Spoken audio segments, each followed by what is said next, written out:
Hello everyone, how are you all. Welcome to ID Infusion by Triumph academy. आज हम करने वाले हैं आपका unit number 1 of the subject human resource development. DSC का जो सबसे सब्जेक्ट है ये एचआरडी।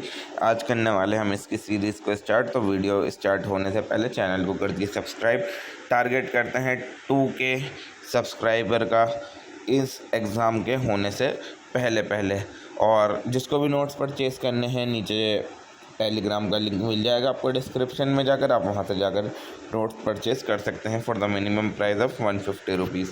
तो सबसे पहले इसके अंदर आता है ह्यूमन रिसोर्स डेवलपमेंट की मीनिंग और उसका कॉन्सेप्ट। तो ह्यूमन रिसोर्स डेवलपमेंट का मतलब होता है जितने भी लोग हमारी ऑर्गेनाइजेशन के अंदर काम कर रहे हैं, जैसे जो एम्प्लॉयज़ वगैरह हैं, वो लोग ग्रो हों और उनकी स्किल्स जो हैं अच्छी हो हमारी कंपनी के अंदर। तो इस चीज़ पर कौन फोकस करती है? हमारी ह्यूमन रिसोर्स डेवलपमेंट इस चीज़ के ऊपर फोकस करती है। ये पूरा एक प्लान्ड और कंटिन्यूस प्रोसेस होता है जिसके अंदर हम क्या चीज़ें डिसाइड करते हैं कि जो हमारे एम्प्लॉयज़ हैं, जो हमारी कंपनी के अंदर लोग काम कर रहे हैं, वो और ज़्यादा कैपेबल और कॉन्फिडेंट हो जाएँ। तो इस पूरे प्लान्ड और कंटिन्यूस प्रोसेस को हम क्या बोलेंगे? Human resource development. Human resource development individual की तो ग्रोथ करता ही करता है, यानी कि ह्यूमन रिसोर्स डेवलपमेंट तो इंडिविजुअल फोकस ही है कि हर एम्प्लॉय अच्छा काम करने लग जाए। तो जब ह्यूमन रिसोर्स डेवलपमेंट के थ्रू हर एक इंडिविजुअल कंपनी के अंदर अच्छा हो जाएगा तो ओवरऑल ऑर्गेनाइजेशन भी हमारी क्या हो जाएगी? अच्छी हो जाएगी। तो इसके अंदर क्या क्या एस्पेक्ट आते हैं ह्यूमन रिसोर्स डेवलपमेंट के अंदर? ट्रेनिंग देना, लर्निंग कराना और परफॉर्मेंस इम्प्रूवमेंट करना हमारे एम्प्लॉयज़ की, और हमारी पूरी ऑर्गेनाइजेशन के अंदर एक अच्छा वर्क एनवायरनमेंट बना कर रखना होता है हमारा ह्यूमन रिसोर्स डेवलपमेंट का काम। इसका एग्जांपल क्या दे रखा है? कंपनी ने एक ट्रेनिंग प्रोग्राम करा किसी भी चीज़ के लिए, या तो वो नए सॉफ्टवेयर के लिए हो, या फिर लीडरशिप स्किल्स के लिए हो, या फिर कोई भी टीम वर्क वगैरह का काम हो। तो ये सब चीज़ें जो होंगी हमारी एचआरडी का पार्ट होंगी। अब कंपोनेंट क्या क्या आते हैं एचआरडी के अंदर? सबसे पहले जो आता है वो आता है आपका ट्रेनिंग एंड डेवलपमेंट। इसके अंदर क्या करते हैं हम? जो भी हमारे पास एम्प्लॉयज़ हैं उनको या तो कोई नई स्किल्स सिखाएंगे या फिर उनको कोई नई नॉलेज प्रोवाइड करेंगे। जो भी करंट या फिर फ्यूचर जॉब्स हैं हमारी कंपनी के अंदर उससे रिलेटेड उनको नई स्किल सिखाना या फिर उनको नई नॉलेज देना ट्रेनिंग एंड डेवलपमेंट के अंदर आता है। अब जो ट्रेनिंग एंड डेवलपमेंट जो है वो शॉर्ट टर्म के लिए भी हो सकती है, जैसे कि कोई नया सॉफ्टवेयर आया था वो चलाना सिखा दिया, और कुछ लॉन्ग टर्म के लिए भी हो सकती हैं, जैसे कि जो लीडरशिप स्किल्स वगैरह हैं, ये सारे लॉन्ग टर्म के प्रोसेस होते हैं। ठीक है, तो training and development can be short term as well as long term. फिर उसके बाद परफॉर्मेंस अप्रेजल, यानी कि एम्प्लॉयज़ को बार बार चेक करना कि वो ठीक काम कर रहे हैं या फिर नहीं कर रहे हैं, उनकी इम्प्रूवमेंट हुई या फिर नहीं हुई जॉब के अंदर। ये क्या हेल्प करता है? हमारी फीडबैक देने में, गोल्स को डिसाइड करने में, और इससे ये चीज़ पता लगती है कि हमारे कौन कौन से ऐसे एम्प्लॉयज़ हैं जो ठीक तरीके से वर्क नहीं कर रहा है और उन लोगों को ट्रेनिंग की ज़रूरत है। सी आता है इसके अंदर पॉइंट जो आता है वो आता है आपका करियर प्लानिंग एंड डेवलपमेंट। हम एम्प्लॉयज़ की इस चीज़ के अंदर भी इसके थ्रू हेल्प करते हैं कि उनका हमारी कंपनीज़ के अंदर फ्यूचर बहुत ज़्यादा अच्छा बने, क्योंकि ताकि वो लोग नई स्किल सीखें और बहुत ज़्यादा वो लोग ग्रो हों। उनकी ग्रोथ में ह्यूमन रिसोर्स डेवलपमेंट का बहुत इंपॉर्टेंट रोल होता है। ह्यूमन रिसोर्स डेवलपमेंट ये चीज़ इंश्योर करती है कि जितने भी एम्प्लॉयज़ हैं उनको और बड़े रोल मिले हमारी कंपनी के अंदर, वो इतने ज़्यादा अपडेटेड अपग्रेडेड हो जाएँ। ठीक है ना। ऑर्गेनाइजेशनल डेवलपमेंट भी होता है। अब जब हर एक इंडिविजुअल अपडेट हो रहा होगा तो उससे क्या होगी? वो ओवरऑल हेल्थ और कल्चर जो है पूरी ऑर्गेनाइजेशन का वो और ज़्यादा इम्प्रूव होगा, वो भी और ज़्यादा ग्रो होगा। ये चीज़ किस पर फोकस करती है? टीम वर्क पर, कम्युनिकेशन पर, और जितने भी चेंजेस आते हैं उन चेंजेस को स्मूथली हैंडल करना हमारा काम होता है ह्यूमन रिसोर्स डेवलपमेंट का। ई जो आता है वो आता है कोचिंग एंड मेंटरिंग, यानी कि इसके अंदर जो सीनियर एम्प्लॉयज़ हैं वो अपने जूनियर्स की मदद करते हैं ह्यूमन रिसोर्स डेवलपमेंट के अंदर।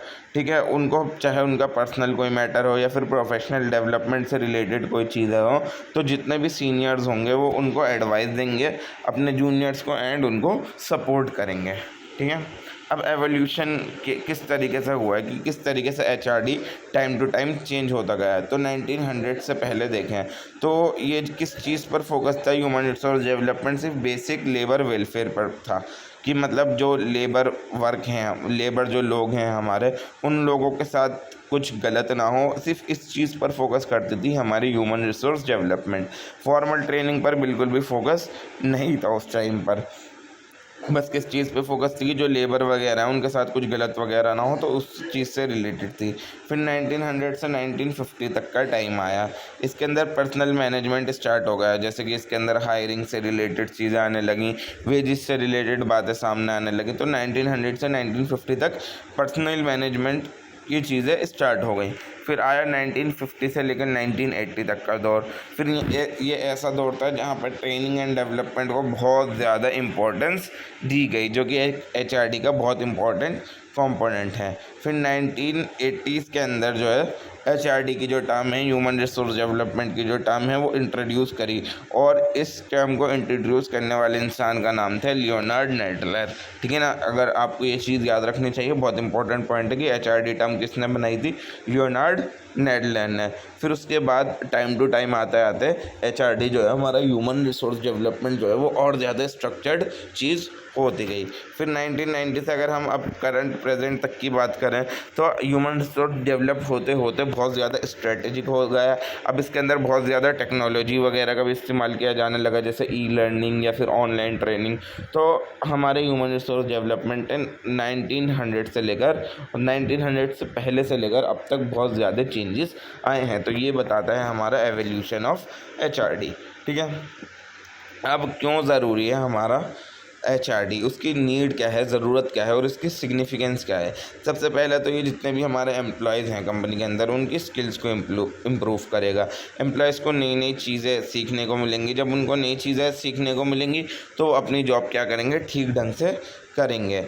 अब HRD क्या करता है, दूसरा काम, हमारे जितने भी एम्प्लॉयज़ हैं उनका कॉन्फिडेंस और मोटिवेशन दोनों को बहुत ज़्यादा बूस्ट कर देता है। जब भी लोग नई चीज़ें देखते हैं, नई चीज़ें सीखते हैं या फिर ग्रो होते हैं, तो वो उनको क्या लगता है, बहुत ज़्यादा कॉन्फिडेंट फील होता है। जब उन्हें लगता है कि मेरे पास या तो और थोड़ा पैसा आ रहा है ज़्यादा, या फिर उनको ऐसा लगता है कि मुझे नई नई चीज़ें सीखने को मिल रही हैं, मेरे अंदर नई नई चीज़ें, नई नई स्किल डेवलप हो रही हैं, तो उनसे वो चीज़ उनको और ज़्यादा कॉन्फिडेंट बनाती है और ज़्यादा उन लोगों को मोटिवेट करती है ताकि वो कंपनी के अंदर और अच्छे से काम कर पाएँ।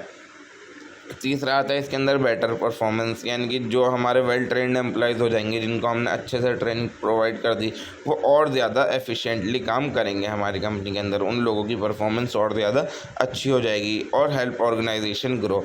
तो जितने भी स्किल्ड वर्कर हैं जिनको हमने HRD के थ्रू बहुत अच्छे से स्किल्ड कर दिया, तो कंपनी के अंदर अच्छे तरीके से काम करेंगे, जिससे ओवरऑल कंपनी क्या होगी, हमारी ग्रो होगी। ठीक है, अडेप्टिंग टू चेंज, HRD के अंदर हम लोगों को इस तरीके से मतलब तैयार कर देते हैं कि जो भी कुछ भी चेंज है, भले से टेक्नोलॉजी से रिलेटेड हो या फिर कंपनी की पॉलिसी से रिलेटेड हो, तो जितने भी हमारे एम्प्लॉयज़ हैं उस चीज़ को फेस करने के लिए वो हमेशा रेडी रहें। इस तरीके से हम उन लोगों को ट्रेनिंग दे दें, इस तरीके से उन लोगों की हम डेवलपमेंट कर दें। एग्जाम्पल क्या दे रखा है, एक कंपनी जो है अपने that regularly trains employees more likely to stay ahead of the competitor, यानी कि एक कंपनी जो अपने एम्प्लॉयज़ को रेगुलरली मतलब सिखाती रहती है, कुछ ना कुछ चीज़ें ट्रेन करती रहती है उन्हें किसी न किसी मामले में, वो और अपने कॉम्पिटिटर से हमेशा आगे रहती है। ठीक है, अब डिफरेंस क्या है हमारा HRM और HRD के अंदर।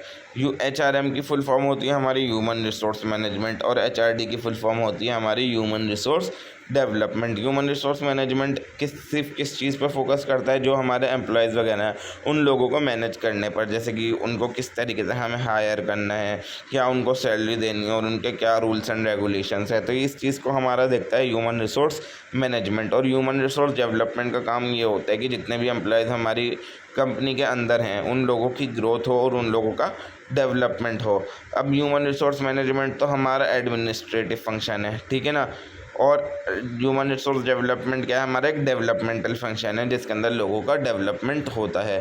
अब टाइप्स ऑफ फंक्शन फ्रेम, हमारा ह्यूमन रिसोर्स मैनेजमेंट तो शॉर्ट टर्म है, यानी कि इसके अंदर जब भी ज़रूरत पड़ेगी तब हम ह्यूमन रिसोर्स मैनेजमेंट करते हैं, जब भी हायरिंग की ज़रूरत पड़ेगी तब करेंगे, जब भी उनको सैलरी पे करने की ज़रूरत पड़ेगी तब करेंगे हम ह्यूमन रिसोर्स मैनेजमेंट का यूज़। और ह्यूमन रिसोर्स डेवलपमेंट क्या है, ये लॉन्ग टर्म का फ्यूचर है। इसके अंदर हम इस तरीके से डेवलपमेंट करते हैं अपने एम्प्लॉयज़ का कि वो इन फ्यूचर बहुत अच्छा आगे जाकर भी परफॉर्म करें और उनका ओवरऑल डेवलपमेंट हो जाए। नेचर क्या है हमारा ह्यूमन रिसोर्स मैनेजमेंट का रिएक्टिव है, यानी कि जब प्रॉब्लम आएगी ये उसी के रिस्पॉन्ड में एक्टिव होता है हमारा ह्यूमन रिसोर्स मैनेजमेंट। जैसे कि एम्प्लॉयज़ कम हो गए तो ये चीज़ एक्टिव हो जाएगी, ठीक है ना। जैसे ही प्रॉब्लम आई तो ये रिएक्टिव हो गया उससे रिलेटेड।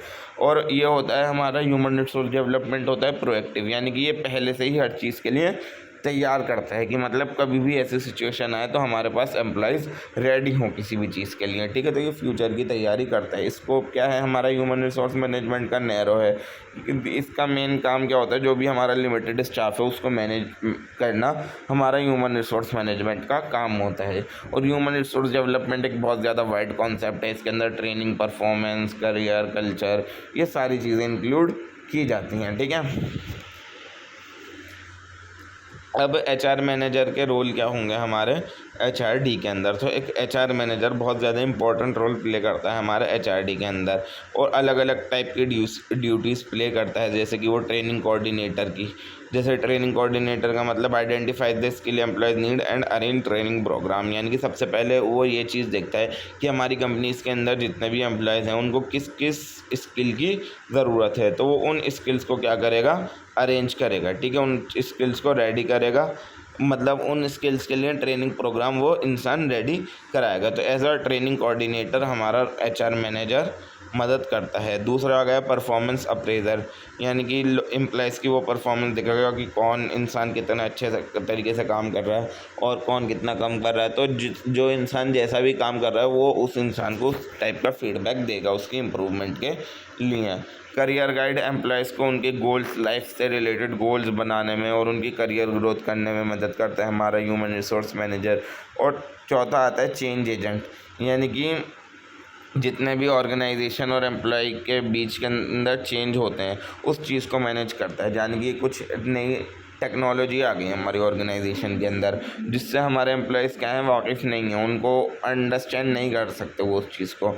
तो हमारा जो ह्यूमन रिसोर्स मैनेजर होगा उसका काम ये होगा कि वो इस चीज़ को उन लोगों को सिखाए ताकि वो चीज़ आसानी से हैंडल कर पाएँ।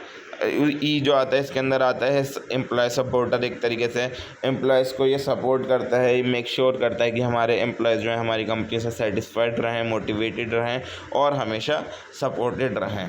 एफ जो इसका पॉइंट है वो आता है आपका स्ट्रेटजी पार्टनर की तरीके से काम करता है। Connect employee development plan with the goal of a company, यानी कि एम्प्लॉय डेवलपमेंट प्लान को ये कंपनी के गोल से कनेक्ट कर देता है। जैसे कि अगर एक कंपनी को डिजिटल जाना है, ठीक है ना, अपनी सारी चीज़ें ऑनलाइन उसको कवर करनी है, तो एचआर मैनेजर का काम क्या होता है, जितनी भी डिजिटल स्किल की ज़रूरत है हमारे एम्प्लॉयज़ को कंपनी को डिजिटल ले जाने के लिए उस चीज़ की ट्रेनिंग एम्प्लॉयज़ को देना हमारा एचआर मैनेजर का काम होता है। तो वो उससे रिलेटेड स्ट्रेटजी वगैरह बनाएगा कि किस तरीके से इन लोगों को ये चीज़ें सीखने को मिल जाए। तो हमारे स्ट्रेटजी पार्टनर भी क्या होता है, एचआर मैनेजर। अब क्या क्या इश्यूज़ हैं करंटली हमारे एचआरडी के अंदर, लेटेस्ट चैलेंजेस क्या क्या हैं। तो सबसे पहला इसके अंदर आता है डिजिटल ट्रांसफॉर्मेशन, कि आज के टाइम में कंपनीज़ क्या यूज़ कर रही हैं, ज़्यादातर डिजिटल टूल्स यूज़ कर रही हैं जैसे ऑनलाइन ट्रेनिंग, एआई वगैरह। तो जो एम्प्लॉयज़ हैं उनको इन सब चीज़ों की रेगुलरली अपडेट होने की ज़रूरत होती है। तो एचआर मैनेजर के लिए आज के टाइम में ये चीज़ बहुत बड़ा टास्क बन गई है कि जो भी पुराने एम्प्लॉयज़ हैं उन लोगों को नई नई डिजिटल ट्रांसफॉर्मेशन से रिलेटेड चीज़ें सिखाना। और दूसरी प्रॉब्लम आ गई है रिमोट वर्क, यानी कि आज के टाइम में एक नया कल्चर स्टार्ट हो गया है वर्क फ्रॉम होम का।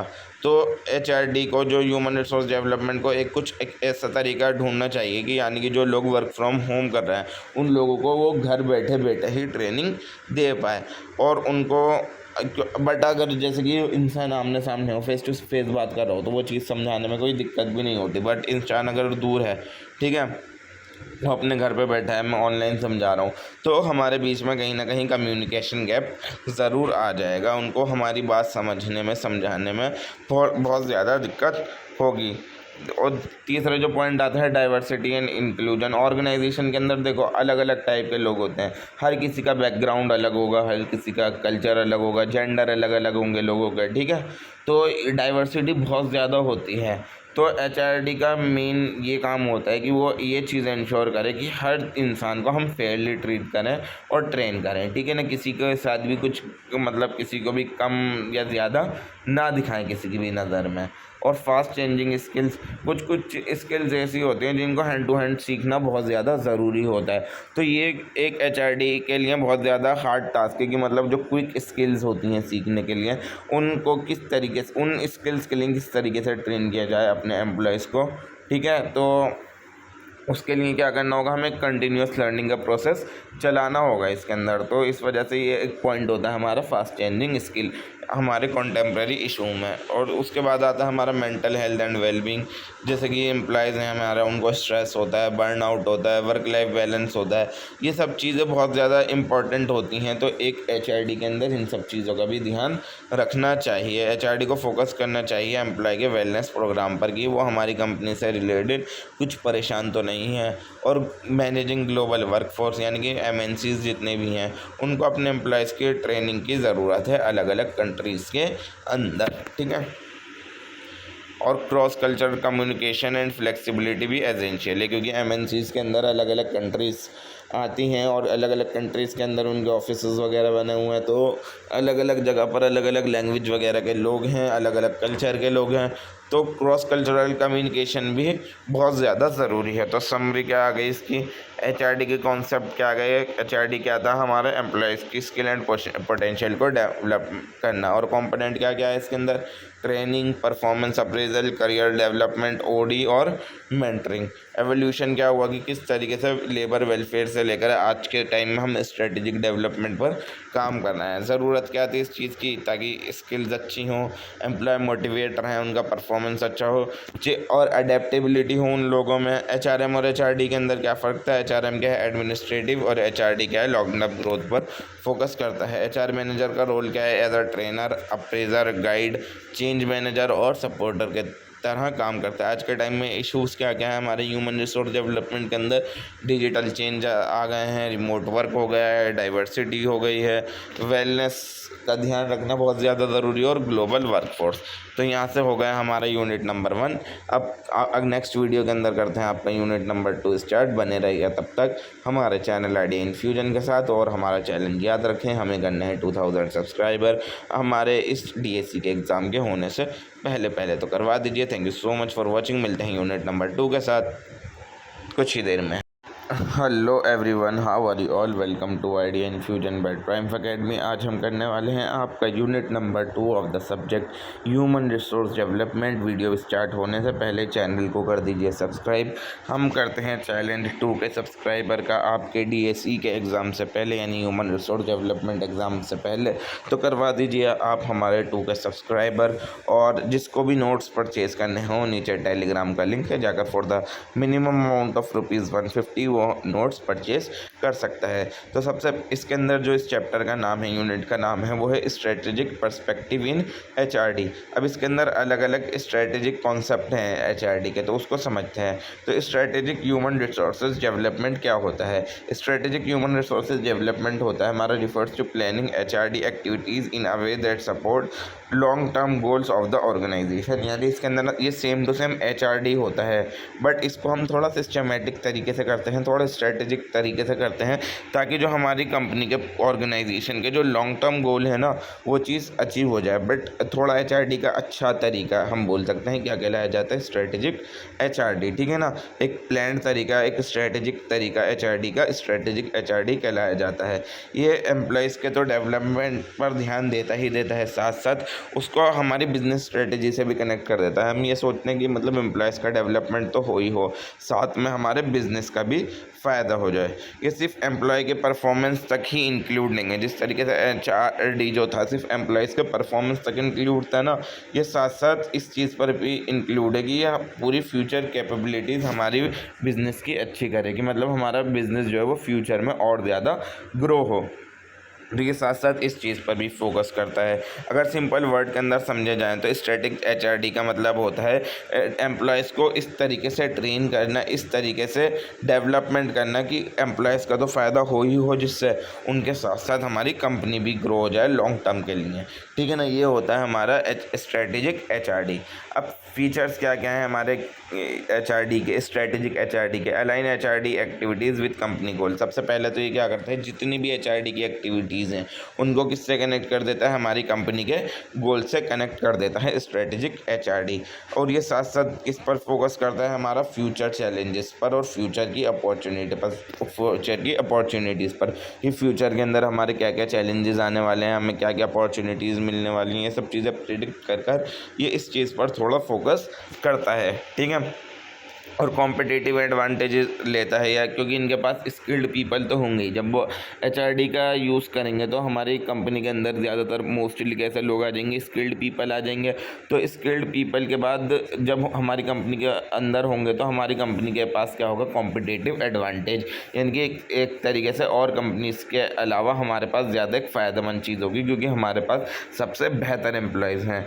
और एम्फेसिस का कंटिन्यूस लर्निंग एंड एडेप्टेबिलिटी, इससे ये किस चीज़ पर भी फोकस करती है कि जो हमारे एम्प्लॉयज़ हों उनकी कंटिन्यूस लर्निंग होती रहे, यानी टाइम टू टाइम उन्हें कुछ ना कुछ नई चीज़ सिखाते रहें और वो चेंजिंग एनवायरनमेंट के साथ, चेंजिंग टेक्नोलॉजी के साथ अपने आप को अडेप्ट करते रहें, ठीक है ना। एग्जाम्पल क्या दे रखा है कि अगर एक कंपनी है वो चाहती है कि वो ग्लोबली एक्सपेंड कर जाए तो उसके लिए स्ट्रेटेजिक एचआरडी बहुत ज़्यादा ज़रूरी है क्योंकि स्ट्रेटेजिक एचआरडी के थ्रू हम अपने एम्प्लॉयज़ को क्या करेंगे, हम फॉरेन लैंग्वेजेस सिखाएंगे, उनको इंटरनेशनल मार्केटिंग सिखाएंगे और उनको क्रॉस कल्चरल कम्युनिकेशन सिखाएंगे। जब हम उनको ऐसे सब चीज़ें सिखाएंगे तो इससे तो उनका बहुत ज़्यादा फ़ायदा होगा ही होगा, उनको नई नई स्किल्स सीखने को मिलेंगी, उनका और ज़्यादा डेवलपमेंट होगा।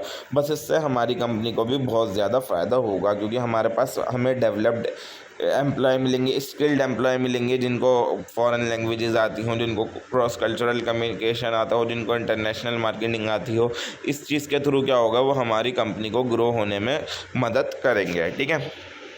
अब एचआरडी इंटरवेंशन क्या होती हैं, एचआरडी इंटरवेंशन वो प्लान्ड एक्टिविटीज़ या फिर वो प्लान्ड प्रोग्राम होते हैं जिससे हम अपने एम्प्लॉयज़ की परफॉर्मेंस को इम्प्रूव करना चाह रहे हैं, ठीक है। पहले से एम्प्लॉय की परफॉर्मेंस हो, मोटिवेशन हो या फिर ऑर्गेनाइजेशन की इफेक्टिवनेस हो, तो ये ऐसे प्लान और एक्टिविटीज़ या प्रोग्राम्स होते हैं जिससे हम ये सारी चीज़ें इम्प्रूव करते हैं, ठीक है। तो ये क्या क्या चीज़ें आ गई इसके अंदर एचआरडी इंटरवेंशन के अंदर। सबसे पहले आ गया परफॉर्मेंस अप्रेजल, यानी कि सबसे पहले इसके अंदर हम करेंगे इवेल्युएट कि कौन सा एम्प्लॉय किस तरीके से काम कर रहा है, कौन सा एम्प्लॉय अच्छा काम कर रहा है, कौन सा एम्प्लॉयज़ अच्छा काम नहीं कर पा रहा है। उसके थ्रू जब हम देख लेंगे, उनको एनालाइज कर लेंगे कौन कैसा काम कर रहा है, तो हम हर किसी की स्ट्रेंथ देखेंगे, हर किसी की वीकनेस देखेंगे और एरिया ऑफ इम्प्रूवमेंट देखेंगे, यानी कि कौन किस चीज़ में अच्छा है, कौन किस चीज़ में ख़राब है और किस इंसान की कौन सी चीज़ पर हमें काम करने की ज़रूरत है। ये ज़्यादातर किस चीज़ के लिए यूज़ किया जाता है, प्रमोशन के लिए। जब हमें देखना है कि प्रमोशन किस एम्प्लॉय का होना चाहिए तो हम परफॉर्मेंस अप्रेजल करेंगे, यानी देखेंगे कौन एम्प्लॉय अच्छा काम कर रहा है उसको प्रमोशन देंगे। ट्रेनिंग नीड्स, जब हमें देखना हो कि कौन कौन एम्प्लॉय ख़राब काम कर रहे हैं, किनको ट्रेनिंग की ज़रूरत है, तो उनके लिए तो उस टाइम ये परफॉर्मेंस अप्रेजल किया जाता है। और परफॉर्मेंस रिवार्ड, यानी कि जब हमें रिवॉर्ड देना हो कि जो एम्प्लॉयज़ अच्छे काम कर रहे हैं उन लोगों को रिवॉर्ड देना है, तब क्या करेंगे हम यही सेम चीज़ यूज़ करते हैं, परफॉर्मेंस अप्रेजल। एग्जांपल क्या दे रखा है, एक ईयरली रिव्यू लिया हमने एम्प्लॉयज़ का, ठीक है, कि टीम वर्क, पंक्चुअलिटी और जॉब नॉलेज किसको ज़्यादा अच्छी है। तो इसके फ़ायदे क्या क्या हो गए। सबसे पहले तो ये एम्प्लॉयज़ को उनका फीडबैक मिल जाता है कि वो ठीक काम कर रहे हैं या फिर नहीं कर रहे हैं, उन्हें खुद अंडरस्टैंडिंग हो जाती है।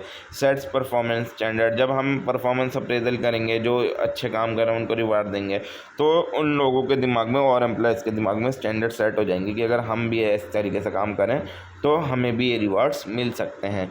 और ये एचआर के डिसीजन लेने में फ़ायदेमंद रहता है, जैसे एचआर को प्रमोशन किसका करना है, बोनस किस इंसान को देना है, तो ये चीज़ समझने में परफॉर्मेंस अप्रेजल से बहुत आसानी होती है क्योंकि उससे आइडिया हो जाता है कि कौन इंसान किस तरीके से काम कर रहा है। उसके बाद आता है पोटेंशियल अप्रेजल।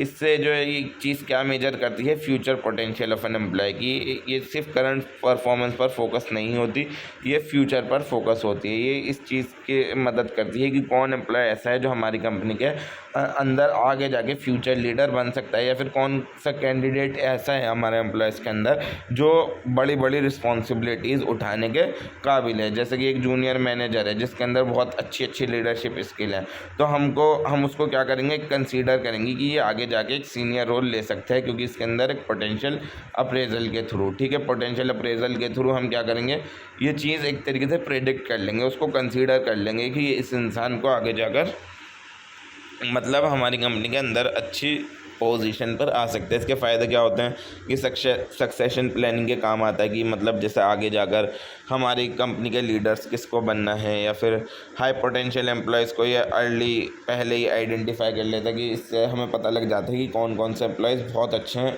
उन लोगों को हम पहले से आइडेंटिफाई करके अपनी नज़र में रखते हैं ताकि उनको आगे जाकर प्रमोशन दे सकें, और ये टैलेंट डेवलपमेंट को भी बहुत ज़्यादा इनकरेज करता है।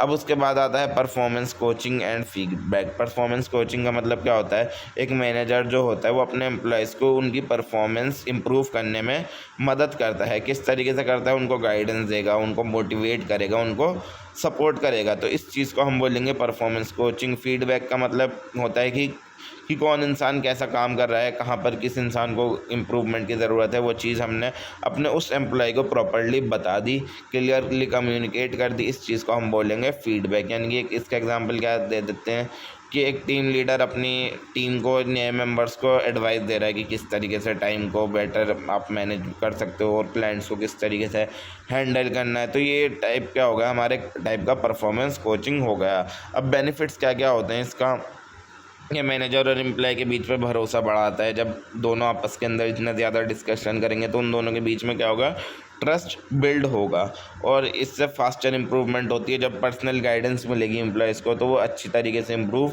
कर पाएंगे, और एम्प्लॉयज़ का कॉन्फिडेंस क्या हो जाएगा, बूस्ट हो जाएगा इसके थ्रू। नेक्स्ट आता है आपका करियर प्लानिंग का।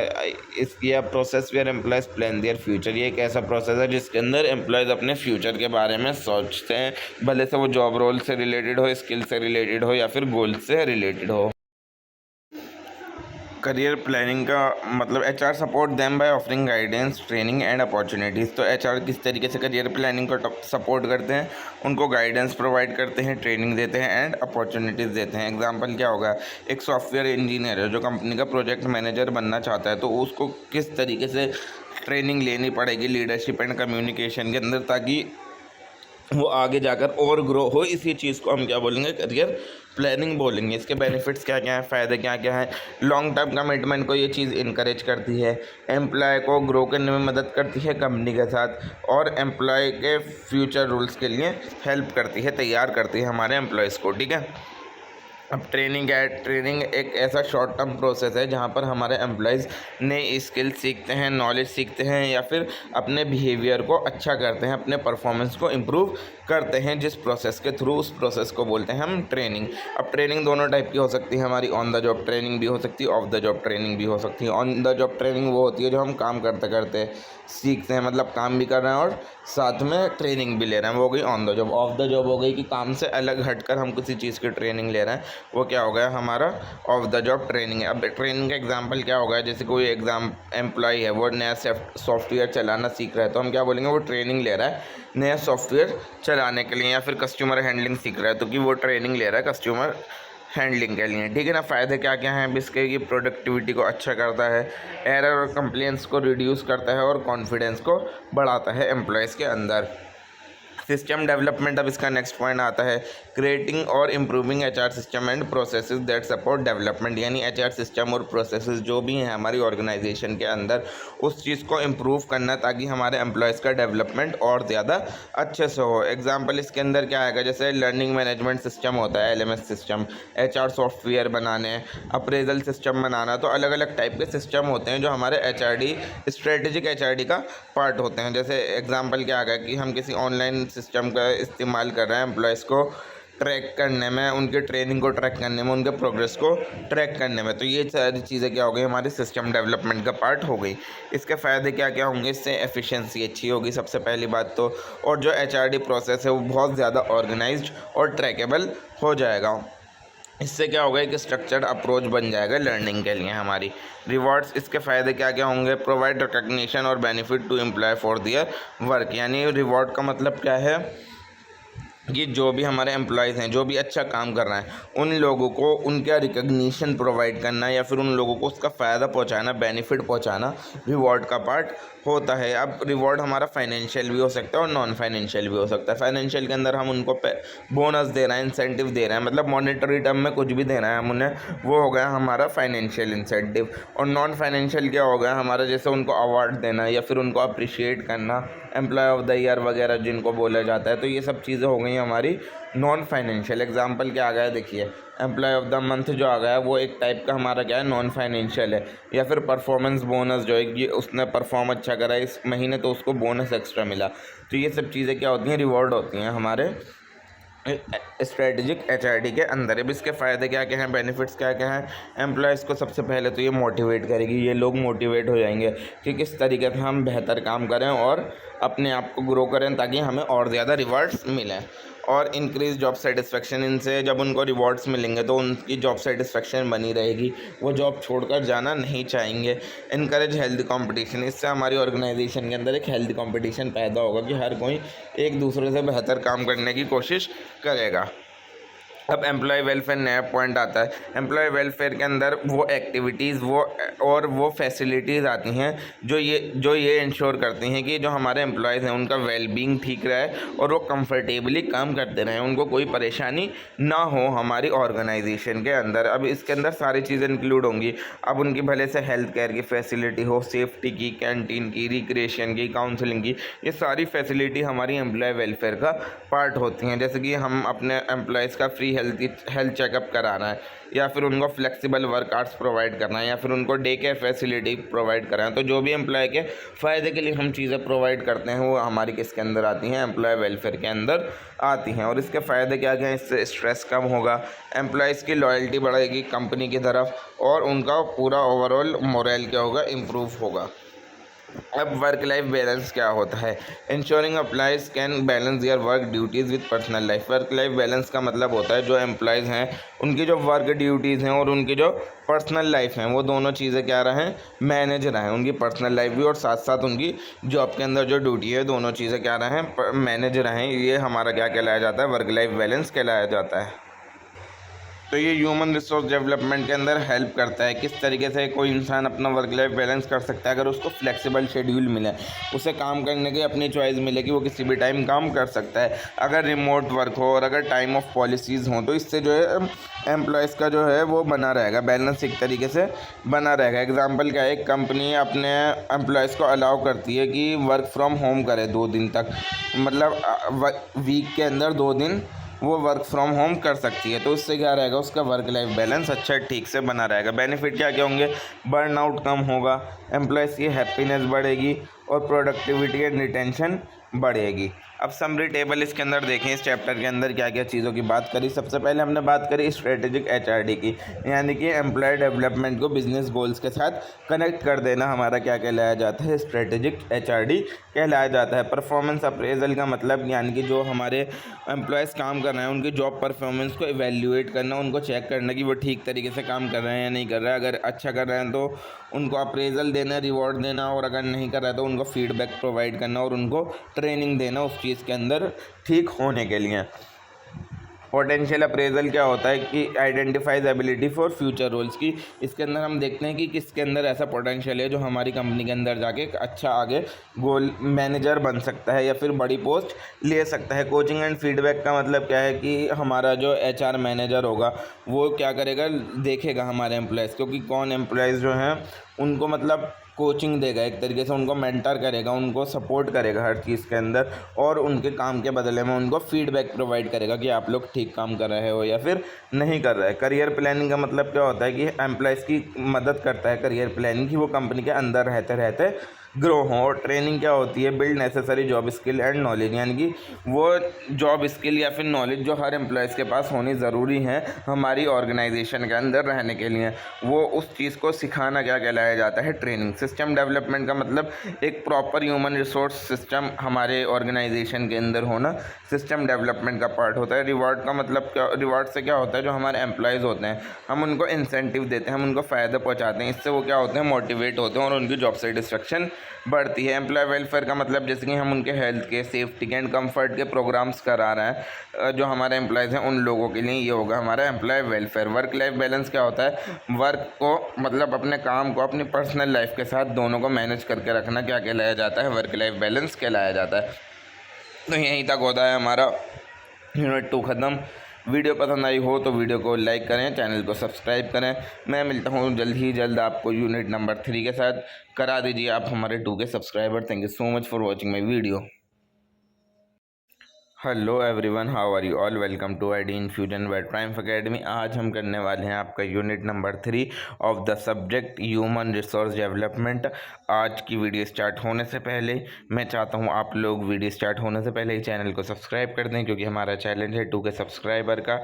और कब? ये आपका डीएससी एग्ज़ाम होने से पहले तक। और जिसको भी नोट्स चाहिए वो टेलीग्राम पर जाकर नीचे दे रखा है डिस्क्रिप्शन बॉक्स में, आप वहाँ जाकर for the minimum amount of ₹150 आप लोग परचेज कर सकते हैं। ठीक है, तो करते हैं आज की वीडियो को स्टार्ट बिना किसी देरी के। यूनिट 3 जिसका नाम है instructional technology for HRD, learning and HRD, जिसके अंदर सबसे पहला टॉपिक आता है।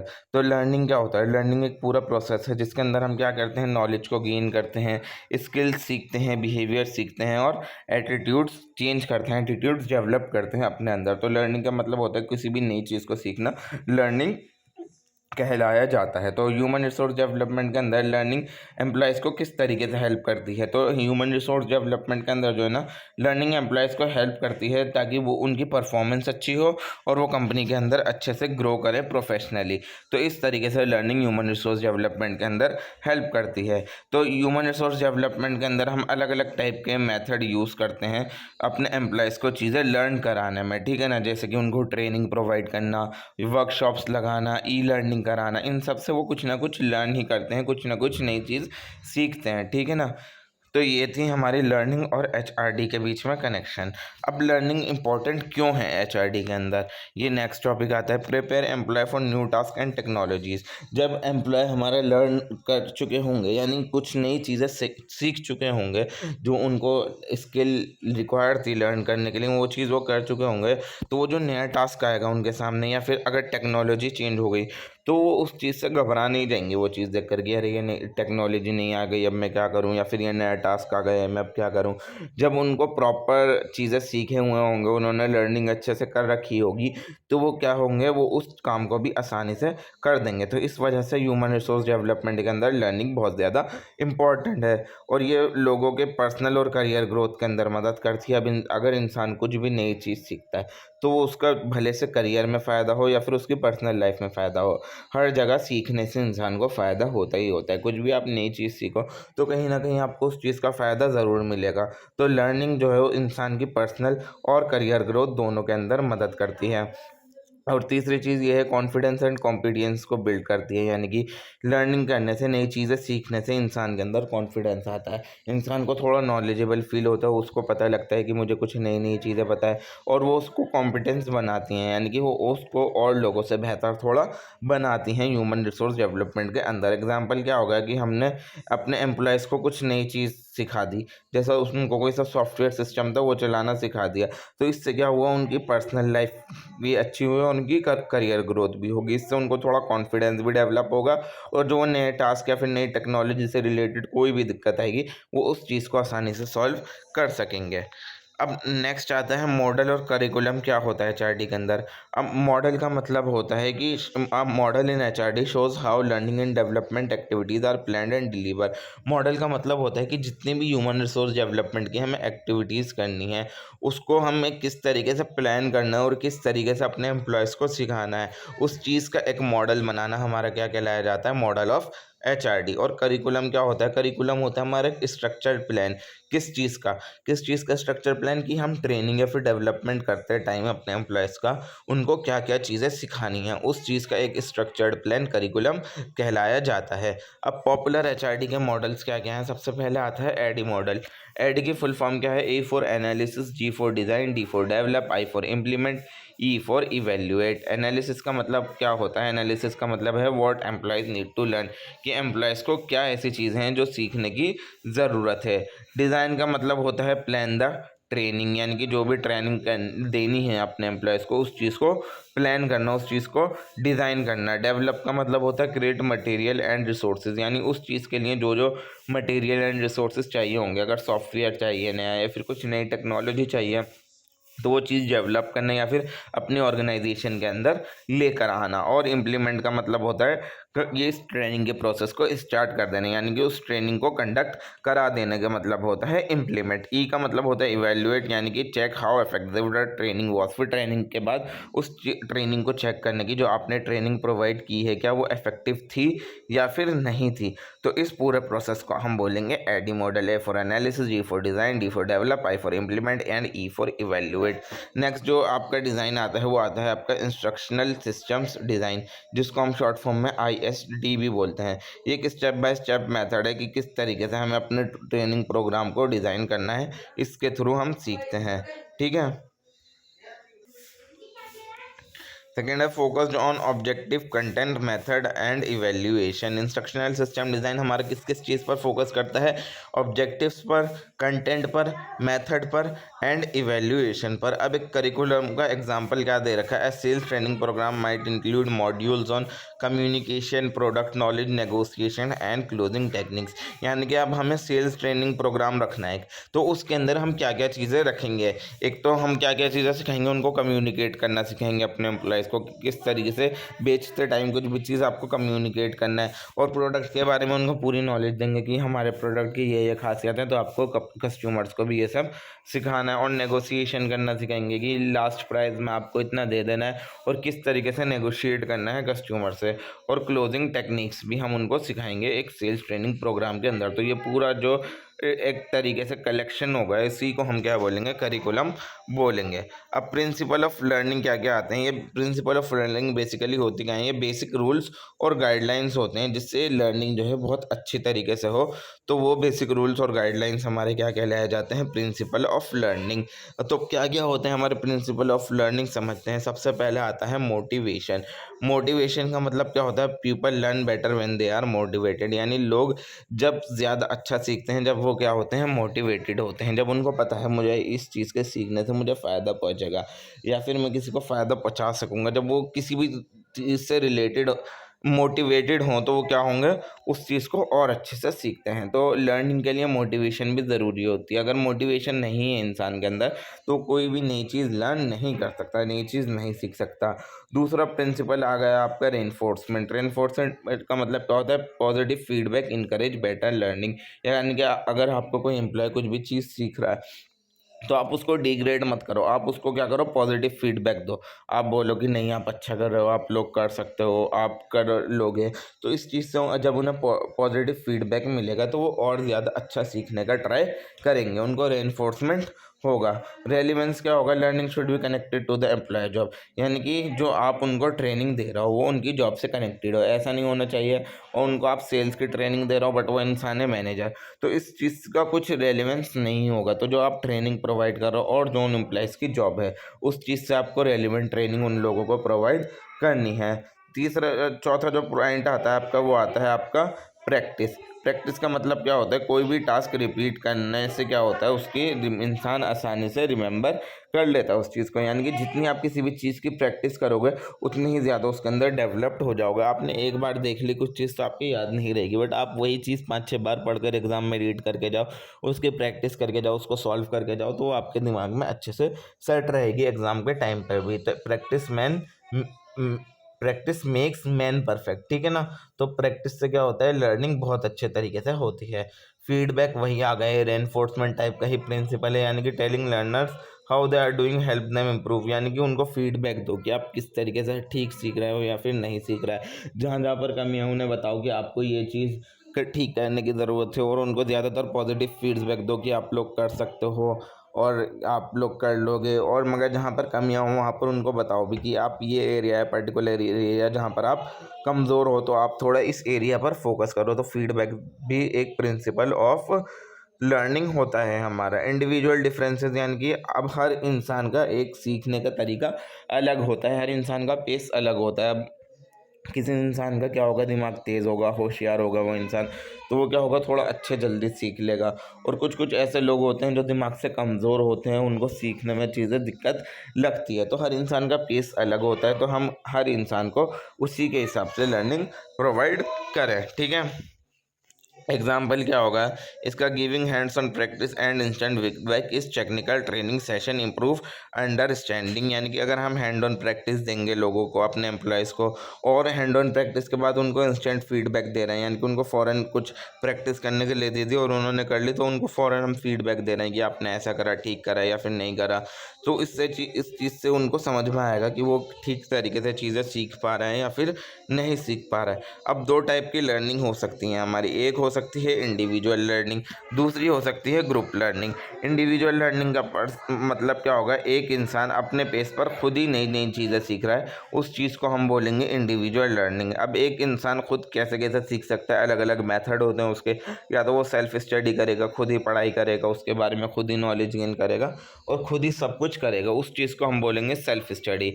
और या फिर दूसरा इंसान क्या कर सकता है, ऑनलाइन कोर्स खरीद सकता है किसी के बारे में।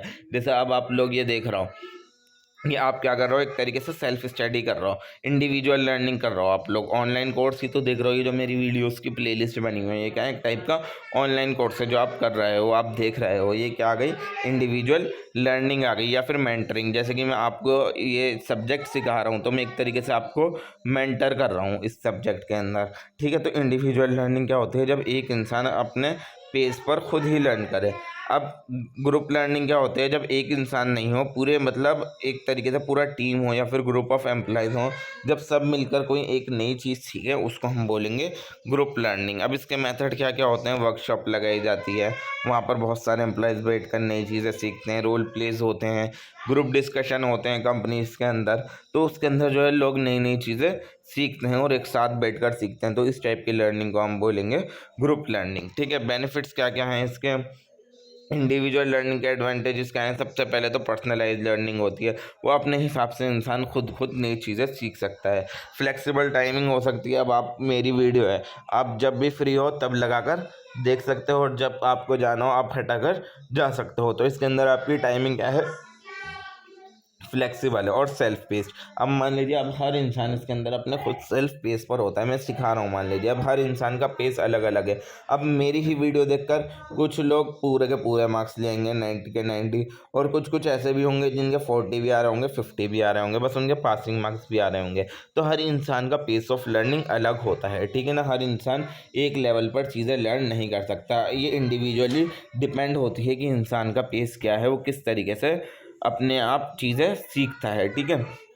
जबकि आप सब लोगों का मेंटर, मतलब एक तरीके से यहाँ पर इस केस के अंदर, मेरे केस के अंदर मैं ही हूँ, जिसके 90 में से 90 आ रहा है उसका भी मेंटर, और जिसके 90 में से 40 या फिर 50 आ रहा है उसका भी मेंटर। इसके अंदर आपके खुद के पेस के ऊपर बात होती है ये चीज़, ठीक है, कि कौन इंसान कितना लर्न करता है। अब ग्रुप क्या होगा, टीम बिल्डिंग, ग्रुप के अंदर टीम बिल्डिंग होगी, मतलब सब लोग एक साथ बैठकर काम करेंगे। तो अभी आप किसी और के साथ बैठकर भी सीख रहे हो, तो आप 5-6 लोग एक ही वीडियो से सीख रहे हो, तो क्या होगा, अगर मेरी वीडियो के अंदर कुछ चीज़ आपको बात समझ नहीं आएगी तो आप किसी बराबर वाले से पूछ लोगे कि इस चीज़ का मतलब क्या था, और इसके अंदर कोलैबोरेशन होगा, आप लोग मिलकर काम करोगे और नॉलेज शेयर होगी।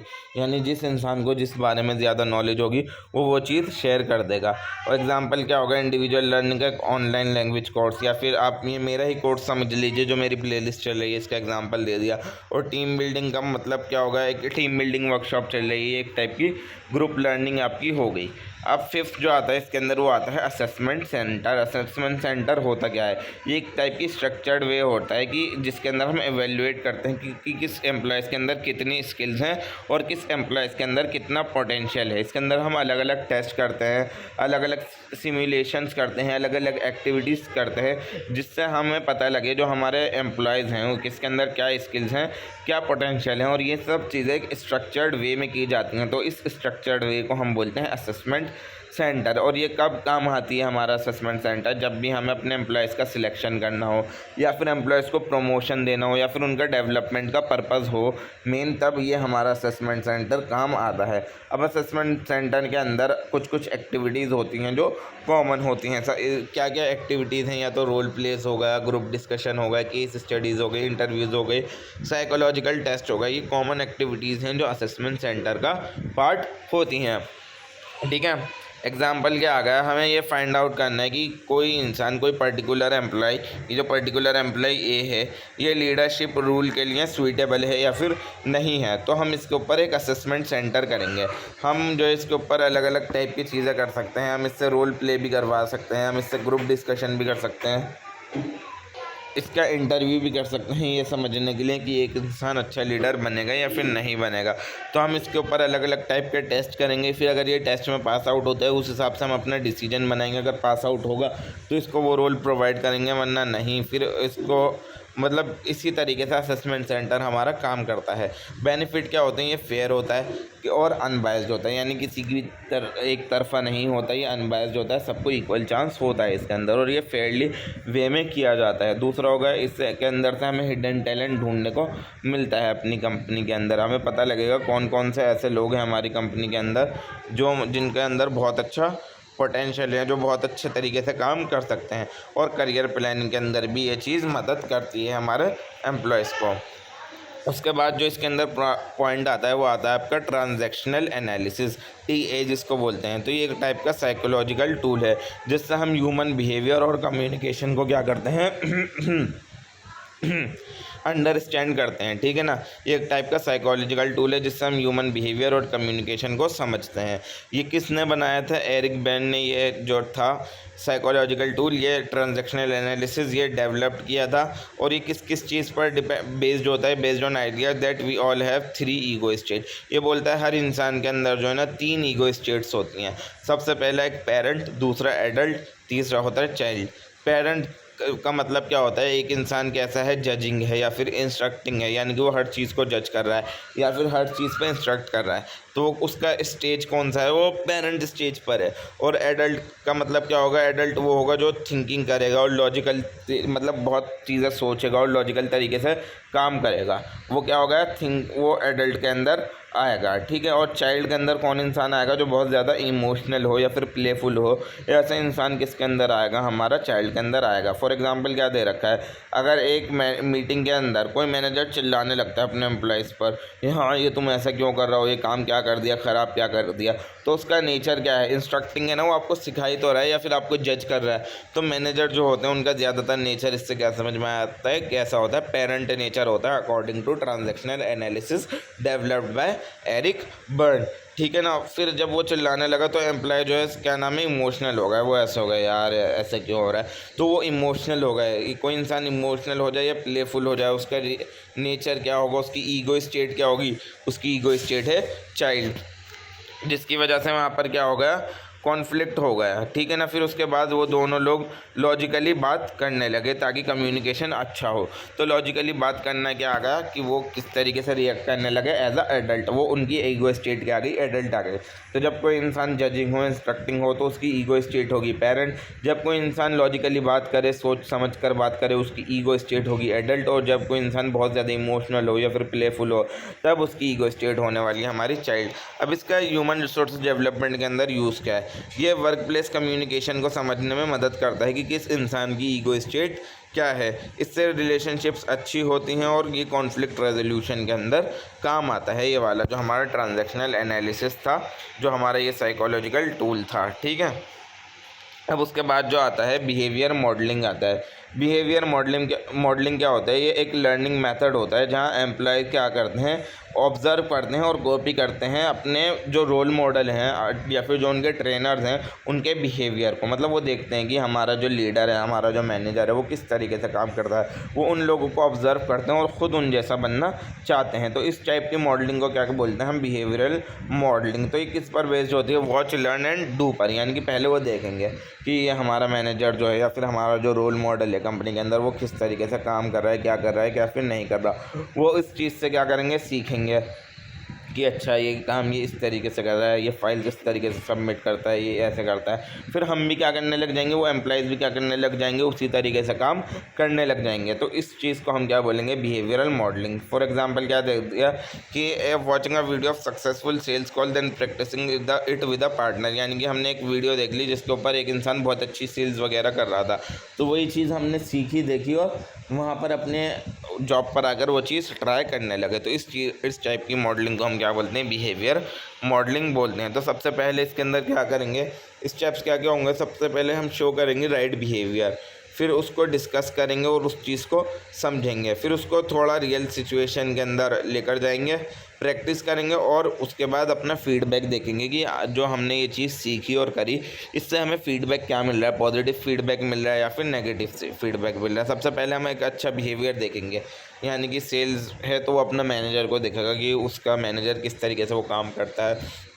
फिर उस चीज़ को वो डिस्कस करेगा और उस चीज़ को वो समझेगा। फिर जब वो उसको वो चीज़ समझ में आ जाएगी तो वो उसको रियल लाइफ सिचुएशन के अंदर लेकर जाएगा, फिर वो करने लग जाएगा उस चीज़ को। फिर उसके बाद वो फीडबैक देखेगा कि जो उसके रिज़ल्ट आ रहा है वो उसके हक़ में आ रहा है, उसके पॉजिटिव रिज़ल्ट आ रहा है या फिर नहीं आ रहा है। अगर वो पॉजिटिव रिज़ल्ट आ रहा है तो वो उस चीज़ को करता रहेगा, नेगेटिव रिज़ल्ट आ रहा है तो वो उस चीज़ को छोड़ देगा। अब बेनिफिट्स क्या क्या होते हैं बिहेवियरल मॉडलिंग के, easy to understand and apply होता है। जब आप किसी को देख कर सीखते हो तो आप आसानी से वो चीज़ सीख भी लेते हो और उसको अप्लाई भी कर लेते हो अपने लाइफ में। इससे आपको कॉन्फिडेंस बिल्ड होता है, आपको लगता है अगर ये सामने वाला इंसान कर सकता है तो मैं क्यों नहीं कर सकता। ये सॉफ्ट स्किल ट्रेनिंग के लिए बहुत ज़्यादा यूज़फुल होता है, जैसे कम्युनिकेशन सीखने के लिए, कस्टमर सर्विस सीखने के लिए। इन चीज़ों के लिए कोई ख़ास ट्रेनिंग की ज़रूरत नहीं पड़ती, आप बिहेवियरल मॉडलिंग करके ही ये सारी चीज़ें सीख सकते हो। अब अगला जो आता है वो आता है आपका सेल्फ डायरेक्टेड लर्निंग, SDL जिसको बोलते हैं। इसके अंदर हम क्या करते हैं, एम्प्लॉयज़ जो होते हैं खुद इनिशिएटिव लेते हैं कोई नई चीज़ सीखने का। उसके अंदर वो किसी से गाइडेंस नहीं मांगते, वो खुद जाकर कुछ नई चीज़ सीखने का इनिशिएटिव खुद लेते हैं। वो अपने गोल्स खुद सेट करेंगे, उसके लिए लर्निंग मटेरियल भी खुद ढूंढेंगे और अपनी प्रोग्रेस को भी खुद ही ट्रैक करेंगे। इस टाइप के पूरे मेथड को हम क्या बोलेंगे, self directed learning. For example एक ग्राफिक डिज़ाइनर है, उसने कुछ एक नया टूल सीख लिया यूट्यूब वीडियो देखकर और उसकी अपने प्रोजेक्ट बनाते टाइम उसी चीज़ की ट्रेनिंग कर रहा है। तो इस टाइप की हम ट्रेनिंग, इस टाइप की पूरे मेथड को हम क्या बोलेंगे, सेल्फ डायरेक्टेड लर्निंग बोलेंगे। अब सेल्फ डायरेक्टेड लर्निंग के बेनिफिट क्या क्या होते हैं, बिल्ड इंडिपेंडेंस। वो थोड़ा इंसान इंडिपेंडेंट होगा, वो किसी पर डिपेंडेंट नहीं होगा, वो खुद नई चीज़ें सीखेगा और खुद करेगा। इससे उसकी क्या होगी, लाइफ लॉन्ग लर्निंग अच्छी होगी। इससे वो उसके अंदर ये चीज़ डेवलप हो जाएगी कि वो लाइफ टाइम कुछ ना कुछ नई नई चीज़ें सीखता रहे और उससे वो जैसे ही उसका जॉब रोल अगर चेंज भी होगा तो वो उसमें आसानी से अडेप्ट कर लेगा, क्योंकि उसको नई स्किल्स बहुत अच्छे तरीके से आती होंगी। तो self development learning is a good tool, self directed learning is a good tool. फिर उसके बाद आता है evaluating the HRD। This means checking how effective the HRD programmes are. इसके अंदर हम चेक करते हैं जितने भी ह्यूमन रिसोर्सेज डेवलपमेंट के हमने प्रोग्राम अभी तक कर चुके हैं वो कितने ज़्यादा इफेक्टिव हैं या फिर नहीं है। इसके अंदर हम क्या क्या चीज़ें चेक करते हैं कि कौन सी चीज़ काम कर गई और कौन सी चीज़ ह्यूमन रिसोर्स डेवलपमेंट के अंदर काम नहीं कर पाई और कहाँ पर हमें इम्प्रूवमेंट करने की ज़रूरत है। तो इस चीज़ को हम क्या बोलेंगे, इवेल्युएटिंग द HRD। अब अलग अलग मेथड्स होते हैं HRD को इवेल्युएट करने के। सबसे पहले कॉमन मेथड क्या आता है, feedback form from the trainees, यानी जिन लोगों को हमने ट्रेनिंग दी थी उनको फीडबैक फॉर्म दे दिया, उसके अंदर वो अपना फीडबैक प्रोवाइड करेंगे ट्रेनिंग कैसी रही या कैसी नहीं रही। इससे भी हम अपनी HRD प्रोग्राम को इवेल्युएट कर सकते हैं। Pre and post test learning को मेजर करने के लिए, यानी पहले हमने प्री टेस्ट करा, कोई काम करवा कर देखा अपने एम्प्लॉयज़ से कि वो किस तरीके से करना है। अब हमने उसको कर लिया रिकॉर्ड, अब उनको ट्रेनिंग दी, सब करा, अब उसी के बाद उनको वही काम दोबारा करवा कर देखा। तो अब हम कंपेयर करेंगे तो जो हमने पहले काम करवा कर देखा था, जो हमने प्री टेस्ट करा था और जो पोस्ट टेस्ट करा है यानी कि ट्रेनिंग देने के बाद जो टेस्ट करा है, उन दोनों के अंदर कितना फ़र्क आता है। तो इस चीज़ से हमें पता लगेगा कि जो हमने HRD के प्रोग्राम करवाए थे वो कितने ज़्यादा हमारे एम्प्लॉयज़ के लिए इफेक्टिव रहे हैं या फिर नहीं रहे। On the job performance changes, ठीक है ना, ऑन द जॉब परफॉर्मेंस इसके अंदर सिखाना उन लोगों को, और रिटर्न ऑन इन्वेस्टमेंट यानी ROI की जितनी भी हमने ट्रेनिंग दी क्या उससे हमारी कंपनी को बेनिफिट हुआ या फिर नहीं हुआ। Hello everyone, how are you all, welcome to idea infusion by Triumph academy. आज हम करने वाले हैं आपका unit number 4 of the subject human resource development. करते हैं आज की वीडियो को स्टार्ट बिना किसी देरी के। जिसको भी चाहिए नोट्स वो परचेज़ कर सकते हैं हमारे टेलीग्राम चैनल से। और वीडियो स्टार्ट होने से पहले कर दीजिए चैनल को सब्सक्राइब। अभी भी चल रहा है हमारा 2K वाला चैलेंज। 2K चैलेंज ये है कि आप लोगों को DSC का एग्ज़ाम होने से पहले 2000 सब्सक्राइबर करा देने हैं इस चैनल पर। तो करते हैं स्टार्ट। इस यूनिट का नाम है human resource training and development. सबसे पहले ट्रेनिंग एंड डेवलपमेंट का कॉन्सेप्ट समझते हैं। तो ट्रेनिंग क्या होता है? ट्रेनिंग एक शॉर्ट टर्म प्रोसेस होता है, ठीक है। इसके अंदर हम क्या चीज़ एम करते हैं कि हमारे जो एम्प्लॉयज़ हैं हमारी कंपनी के अंदर वो या तो कोई नई स्किल सीख जाएं या कोई नॉलेज सीख जाएं, ठीक है ना। तो इस प्रोसेस को हम बोलेंगे ट्रेनिंग, ताकि वो जो अपनी ये जॉब है, ये जो उनकी करंट जॉब है, वो उसको अच्छे तरीके से करें, इफेक्टिवली उस चीज़ को करें। तो उनको वो चीज़ें सिखाना ट्रेनिंग के अंदर आता है। ये इसका फोकस क्या होता है? जॉब स्पेसिफिक है, यानी कि इन लोगों को वही स्किल सिखाना जो उनकी जॉब से रिलेटेड हैं। टेक्निकल चीज़ें सिखाना और बिहेवियरल स्किल सिखाना, तो यही सब चीज़ें हमारी ट्रेनिंग का पार्ट होंगी।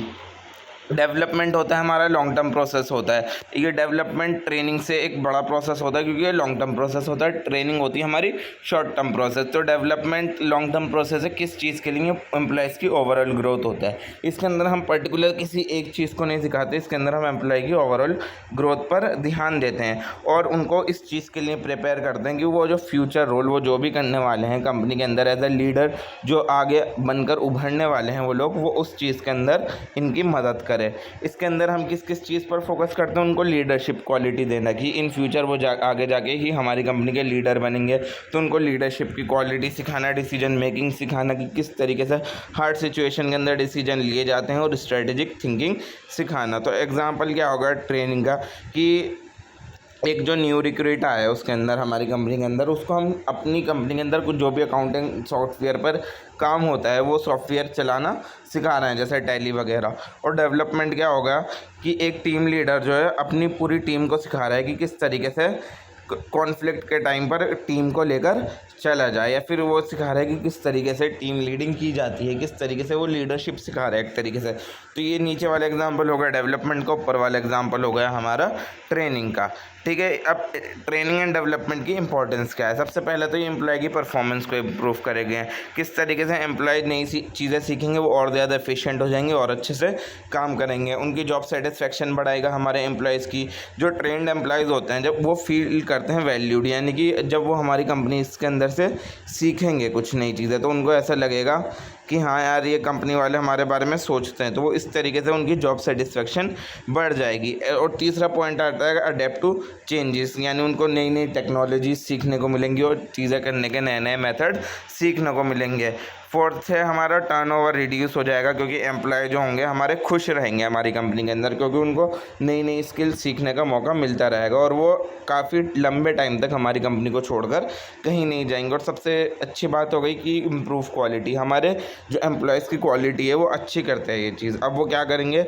गलतियाँ बहुत कम करेंगे और ज़्यादातर अच्छे आउटकम्स हमें निकाल कर देंगे, और हमारी कंपनी के अंदर फ्यूचर लीडर बनाने के ये चीज़ें काम आती हैं। हमारे स्टाफ को इस तरीके से हम प्रिपेयर करते हैं कि आगे जाके उनको हम प्रमोशन दें, तो अच्छे से हमारी कंपनी को क्या करें? मैनेज करें। अब असेसिंग ट्रेनिंग नीड, यानी कि this is the first and important step before designing a training programme, यानी कि ट्रेनिंग प्रोग्राम स्टार्ट होने से पहले ये सबसे पहली चीज़ होती है असेसिंग ट्रेनिंग नीड्स। यानी कि ट्रेनिंग नीड्स असेसमेंट होता क्या है? इसके अंदर हम क्या क्या चीज़ आइडेंटिफाई करते हैं कि ट्रेनिंग किन किन लोगों को ज़रूरत है, हमारे कौन कौन से एम्प्लॉयज़ हैं जिनको ट्रेनिंग की ज़रूरत है। अब पता लग गया कि ये एम्प्लॉयज़ हैं, इतने लोग हैं, इनको ट्रेनिंग की ज़रूरत है। अब पता करना है कि किस चीज़ की ट्रेनिंग की इनको ज़रूरत है, ठीक है ना। What kind of training is needed. और अब पता लग गया कि अच्छा ये पर्टिकुलर सॉफ्टवेयर सिखाना है इनको चलाना, तो अब हमें डिसाइड करना है when and how should it be delivered, कि हम इनको ये जो सॉफ्टवेयर चलाना है ये कब सिखाएं और किस तरीके से सिखाएं। तो ये हो गई हमारा ट्रेनिंग नीड असेसमेंट। अब अलग अलग लेवल्स होते हैं हमारे ट्रेनिंग नीड के। सबसे पहला आता है ऑर्गेनाइजेशनल लेवल, यानी कि what skills are needed to meet business goals, यानी बिजनेस गोल्स को पूरा करने के लिए हमारे एम्प्लॉयज़ के पास कौन सी स्किल्स होनी होने चाहिए, तो उसको हम बोलते हैं ऑर्गेनाइजेशनल लेवल। फिर सेकंड आता है हमारा टास्क लेवल, यानी कि what skill are required for specific job, यानी कि जो पर्टिकुलर जॉब है, इस जॉब को करने के लिए एम्प्लॉय के पास कौन सी स्किल होनी चाहिए। मान लीजिए अकाउंटेंट है तो उसको जैसे टैली चलाना आना चाहिए, तो ये उसको ये स्किल की रिक्वायरमेंट है। और इंडिविजुअल लेवल, यानी कि what are the performance gap for individual employee, की जितने भी इंडिविजुअल एम्प्लॉयज़ हैं हमारी कंपनी के अंदर, उनका परफॉर्मेंस गैप कितना है। एग्जांपल क्या है, अगर कस्टमर की कंप्लेंट्स जो हैं वो बढ़ती जा रही हैं, ठीक है, तो कंपनी जो है वो ये चीज़, the company might assess that staff need training in communication and problem solving, यानी कि अगर कस्टमर की कंप्लेंट बढ़ती जा रही है तो हम क्या करेंगे, स्टाफ को किस चीज़ की ट्रेनिंग देंगे, कम्युनिकेशन एंड प्रॉब्लम सॉल्विंग की ट्रेनिंग देंगे। अब designing training and development program, अब किस तरीके से हम डिज़ाइन करते हैं अपना ट्रेनिंग एंड डेवलपमेंट प्रोग्राम। तो एक वेल डिज़ाइन प्रोग्राम जो है वो इफेक्टिव लर्निंग के लिए बहुत ज़्यादा एसेंशियल है। अब स्टेप्स क्या क्या आते हैं हमारे ट्रेनिंग एंड डेवलपमेंट प्रोग्राम के अंदर। सबसे पहले आएगा सेट ऑब्जेक्टिव्स की, ऑब्जेक्टिव सेट करो कि मतलब ये चीज़ डिफाइन करो कि हमें किस टाइप का प्रोग्राम चलाना है, मतलब जो हम प्रोग्राम चला रहे हैं उसके थ्रू हम क्या अचीव करना चाहते हैं, ठीक है। जो भी हम प्रोग्राम करेंगे ट्रेनिंग का, तो लास्ट में हम उसका आउटकम चाहते क्या हैं। फिर चूज़ कंटेंट, यानी कि decide what topics will be covered, यानी कि हमारी ट्रेनिंग के अंदर क्या क्या चीज़ें सिखाई जाएंगी, हम ये चीज़ डिसाइड करेंगे। फिर तीसरा चीज़ है सिलेक्ट मेथड, यानी अब उनको जो ट्रेनिंग देनी है वो किस तरीके की टाइप की हम उनको ट्रेनिंग देंगे, उनको लेक्चर्स करवाएंगे या फिर उनको रोल प्ले करवाएंगे, ई लर्निंग कराएंगे, तो हम क्या चीज़ उनको कराने वाले हैं। फिर ड्यूरेशन डिसाइड करेंगे कि जो ट्रेनिंग के सेशन चलेंगे उनकी लेंथ कितनी होनी चाहिए, 1 घंटे 2 घंटे, महीने में 1 बार 2 बार।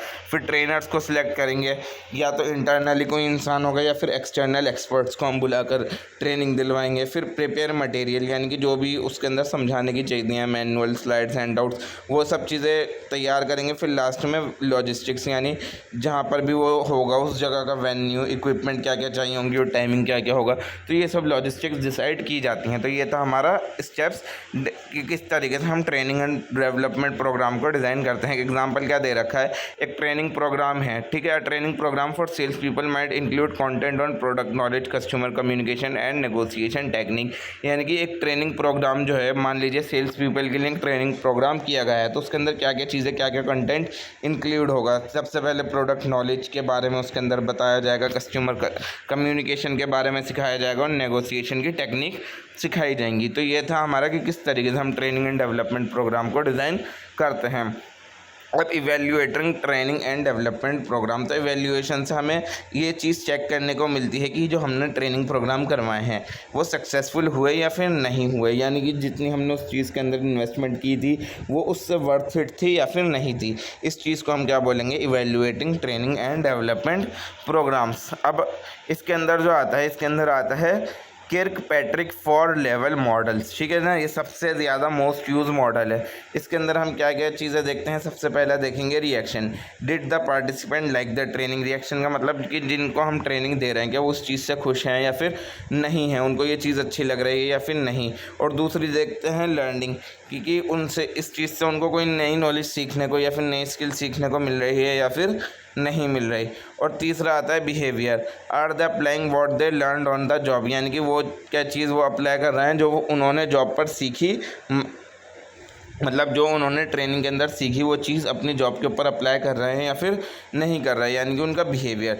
चौथा आ गया रिज़ल्ट, यानी कि जो भी हमने ट्रेनिंग प्रोग्राम चलाए उसके थ्रू वो हमें अच्छा रिज़ल्ट दे पा रहे हैं या फिर नहीं दे पा रहे हैं। तो किर्कपैट्रिक के अकॉर्डिंग ये 4 लेवल के मॉडल होते हैं, ठीक है, कि अगर सबसे रिएक्शन अच्छा हुआ तो फिर लर्निंग देखते हैं, फिर बिहेवियर देखेंगे, फिर लास्ट में रिज़ल्ट देखेंगे। एग्जांपल क्या हुआ, अगर हमने कस्टमर सर्विस ट्रेनिंग दिया तो ठीक है अपने एम्प्लॉयज़ को, तो अगर कस्टमर की कंप्लेंट रिड्यूस हो गई और उनका सेटिस्फेक्शन बढ़ गया तो हम क्या बोलेंगे, ट्रेनिंग इफेक्टिव है। बट उनकी कंप्लेंट्स कम नहीं हुई तो हम क्या बोलेंगे, ट्रेनिंग वो थी नहीं, इफेक्टिव नहीं थी।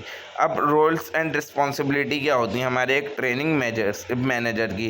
तो ट्रेनिंग मैनेजर जो होता है वो एक तरीके की बैकबोन कहलाया जाता है हमारे ट्रेनिंग एंड डेवलपमेंट प्रोग्राम का। अब उसके की रोल्स क्या क्या होते हैं, वो क्या क्या काम करते हैं। सबसे पहला होता है असेसिस ट्रेनिंग नीड, यानी कि वो सबसे पहले ट्रेनिंग नीड देखेगा कि किस किस एम्प्लॉय को चाहिए, कितने के किसको क्या सिखाना है, किसको क्या नहीं सिखाना है, यानी कि इनको जो भी ट्रेनिंग की नीड है वो चीज़ वो असेस करेगा। फिर design and plan training programme, यानी शुरू से लेकर लास्ट तक के ट्रेनिंग प्रोग्राम को डिज़ाइन करना, उस चीज़ को प्लान करना ट्रेनिंग मैनेजर का काम होता है। फिर कोऑर्डिनेट करेगा, वो किन किन चीज़ों का ट्रेनर से बात करेगा कि आपको आना है हमारे यहाँ जगह पर सिखाना है। फिर शेड्यूल डिसाइड करेगा कि कब कब ट्रेनिंग दी जाएगी, वेन्यूज़ कहाँ ट्रेनिंग दी जाएगी, और मटेरियल की क्या क्या चीज़ें चाहिए होंगी। तो ये सब चीज़ें अरेंज करना, इन सब चीज़ों को कोऑर्डिनेट करना भी एक रोल होता है हमारा ट्रेनिंग मैनेजर का।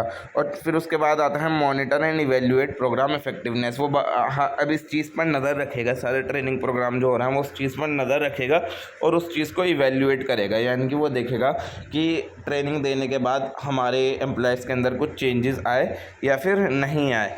फिर उसके बाद आता है motivate employees to participate in training. वो अपने एम्प्लॉयज़ को मोटिवेट करना कि आओ आप लोग ट्रेनिंग लो, इससे आपको नई चीज़ें सीखने को मिलेंगी, एक्सेट्रा एक्सेट्रा, ये सब चीज़ें करना। और उसके बाद है maintaining training record and report, यानी कि किस किस को हमने ट्रेनिंग दी, किसने क्या सीखा, कौन सी चीज़ अच्छी रही, कौन सी नहीं, तो सारी चीज़ों का रिकॉर्ड रखना और उसकी रिपोर्ट बनाना भी ट्रेनिंग मैनेजर का काम होता है। अब रिस्पॉन्सिबिलिटीज़ क्या क्या होती हैं। सबसे पहले प्लानिंग, यानी कि ये चीज़ सोचना कि हम इस ट्रेनिंग के थ्रू हमारा गोल क्या है, कि हम क्या चीज़ अचीव करना चाह रहे हैं। तो ये सब चीज़ें प्लान करना भी हमारे ट्रेनिंग मैनेजर की रिस्पॉन्सिबिलिटी होती है। दूसरा काम आता है ऑर्गेनाइजिंग, यानी सारे रिसोर्सेज जैसे ट्रेनर्स, मटेरियल्स, रिसोर्सेज, इन सबको कोऑर्डिनेट करना। जैसे कि मैंने ऊपर एग्जांपल बताया था कि वेन्यू डिसाइड करना, स्केड्यूल डिसाइड करना और ट्रेनर्स को और टाइम सेट करना, ये सब चीज़ें ऑर्गेनाइज करना, कोऑर्डिनेट करना भी हमारे मैनेजर का काम होता है, ट्रेनिंग मैनेजर का। और डिलीवरिंग, यानी कि जो भी ट्रेनिंग सेशन हो रहा है उन पर नज़र रखना और उनको कंडक्ट करवाने भी रिस्पॉन्सिबिलिटी होती है हमारे ट्रेनिंग मैनेजर की।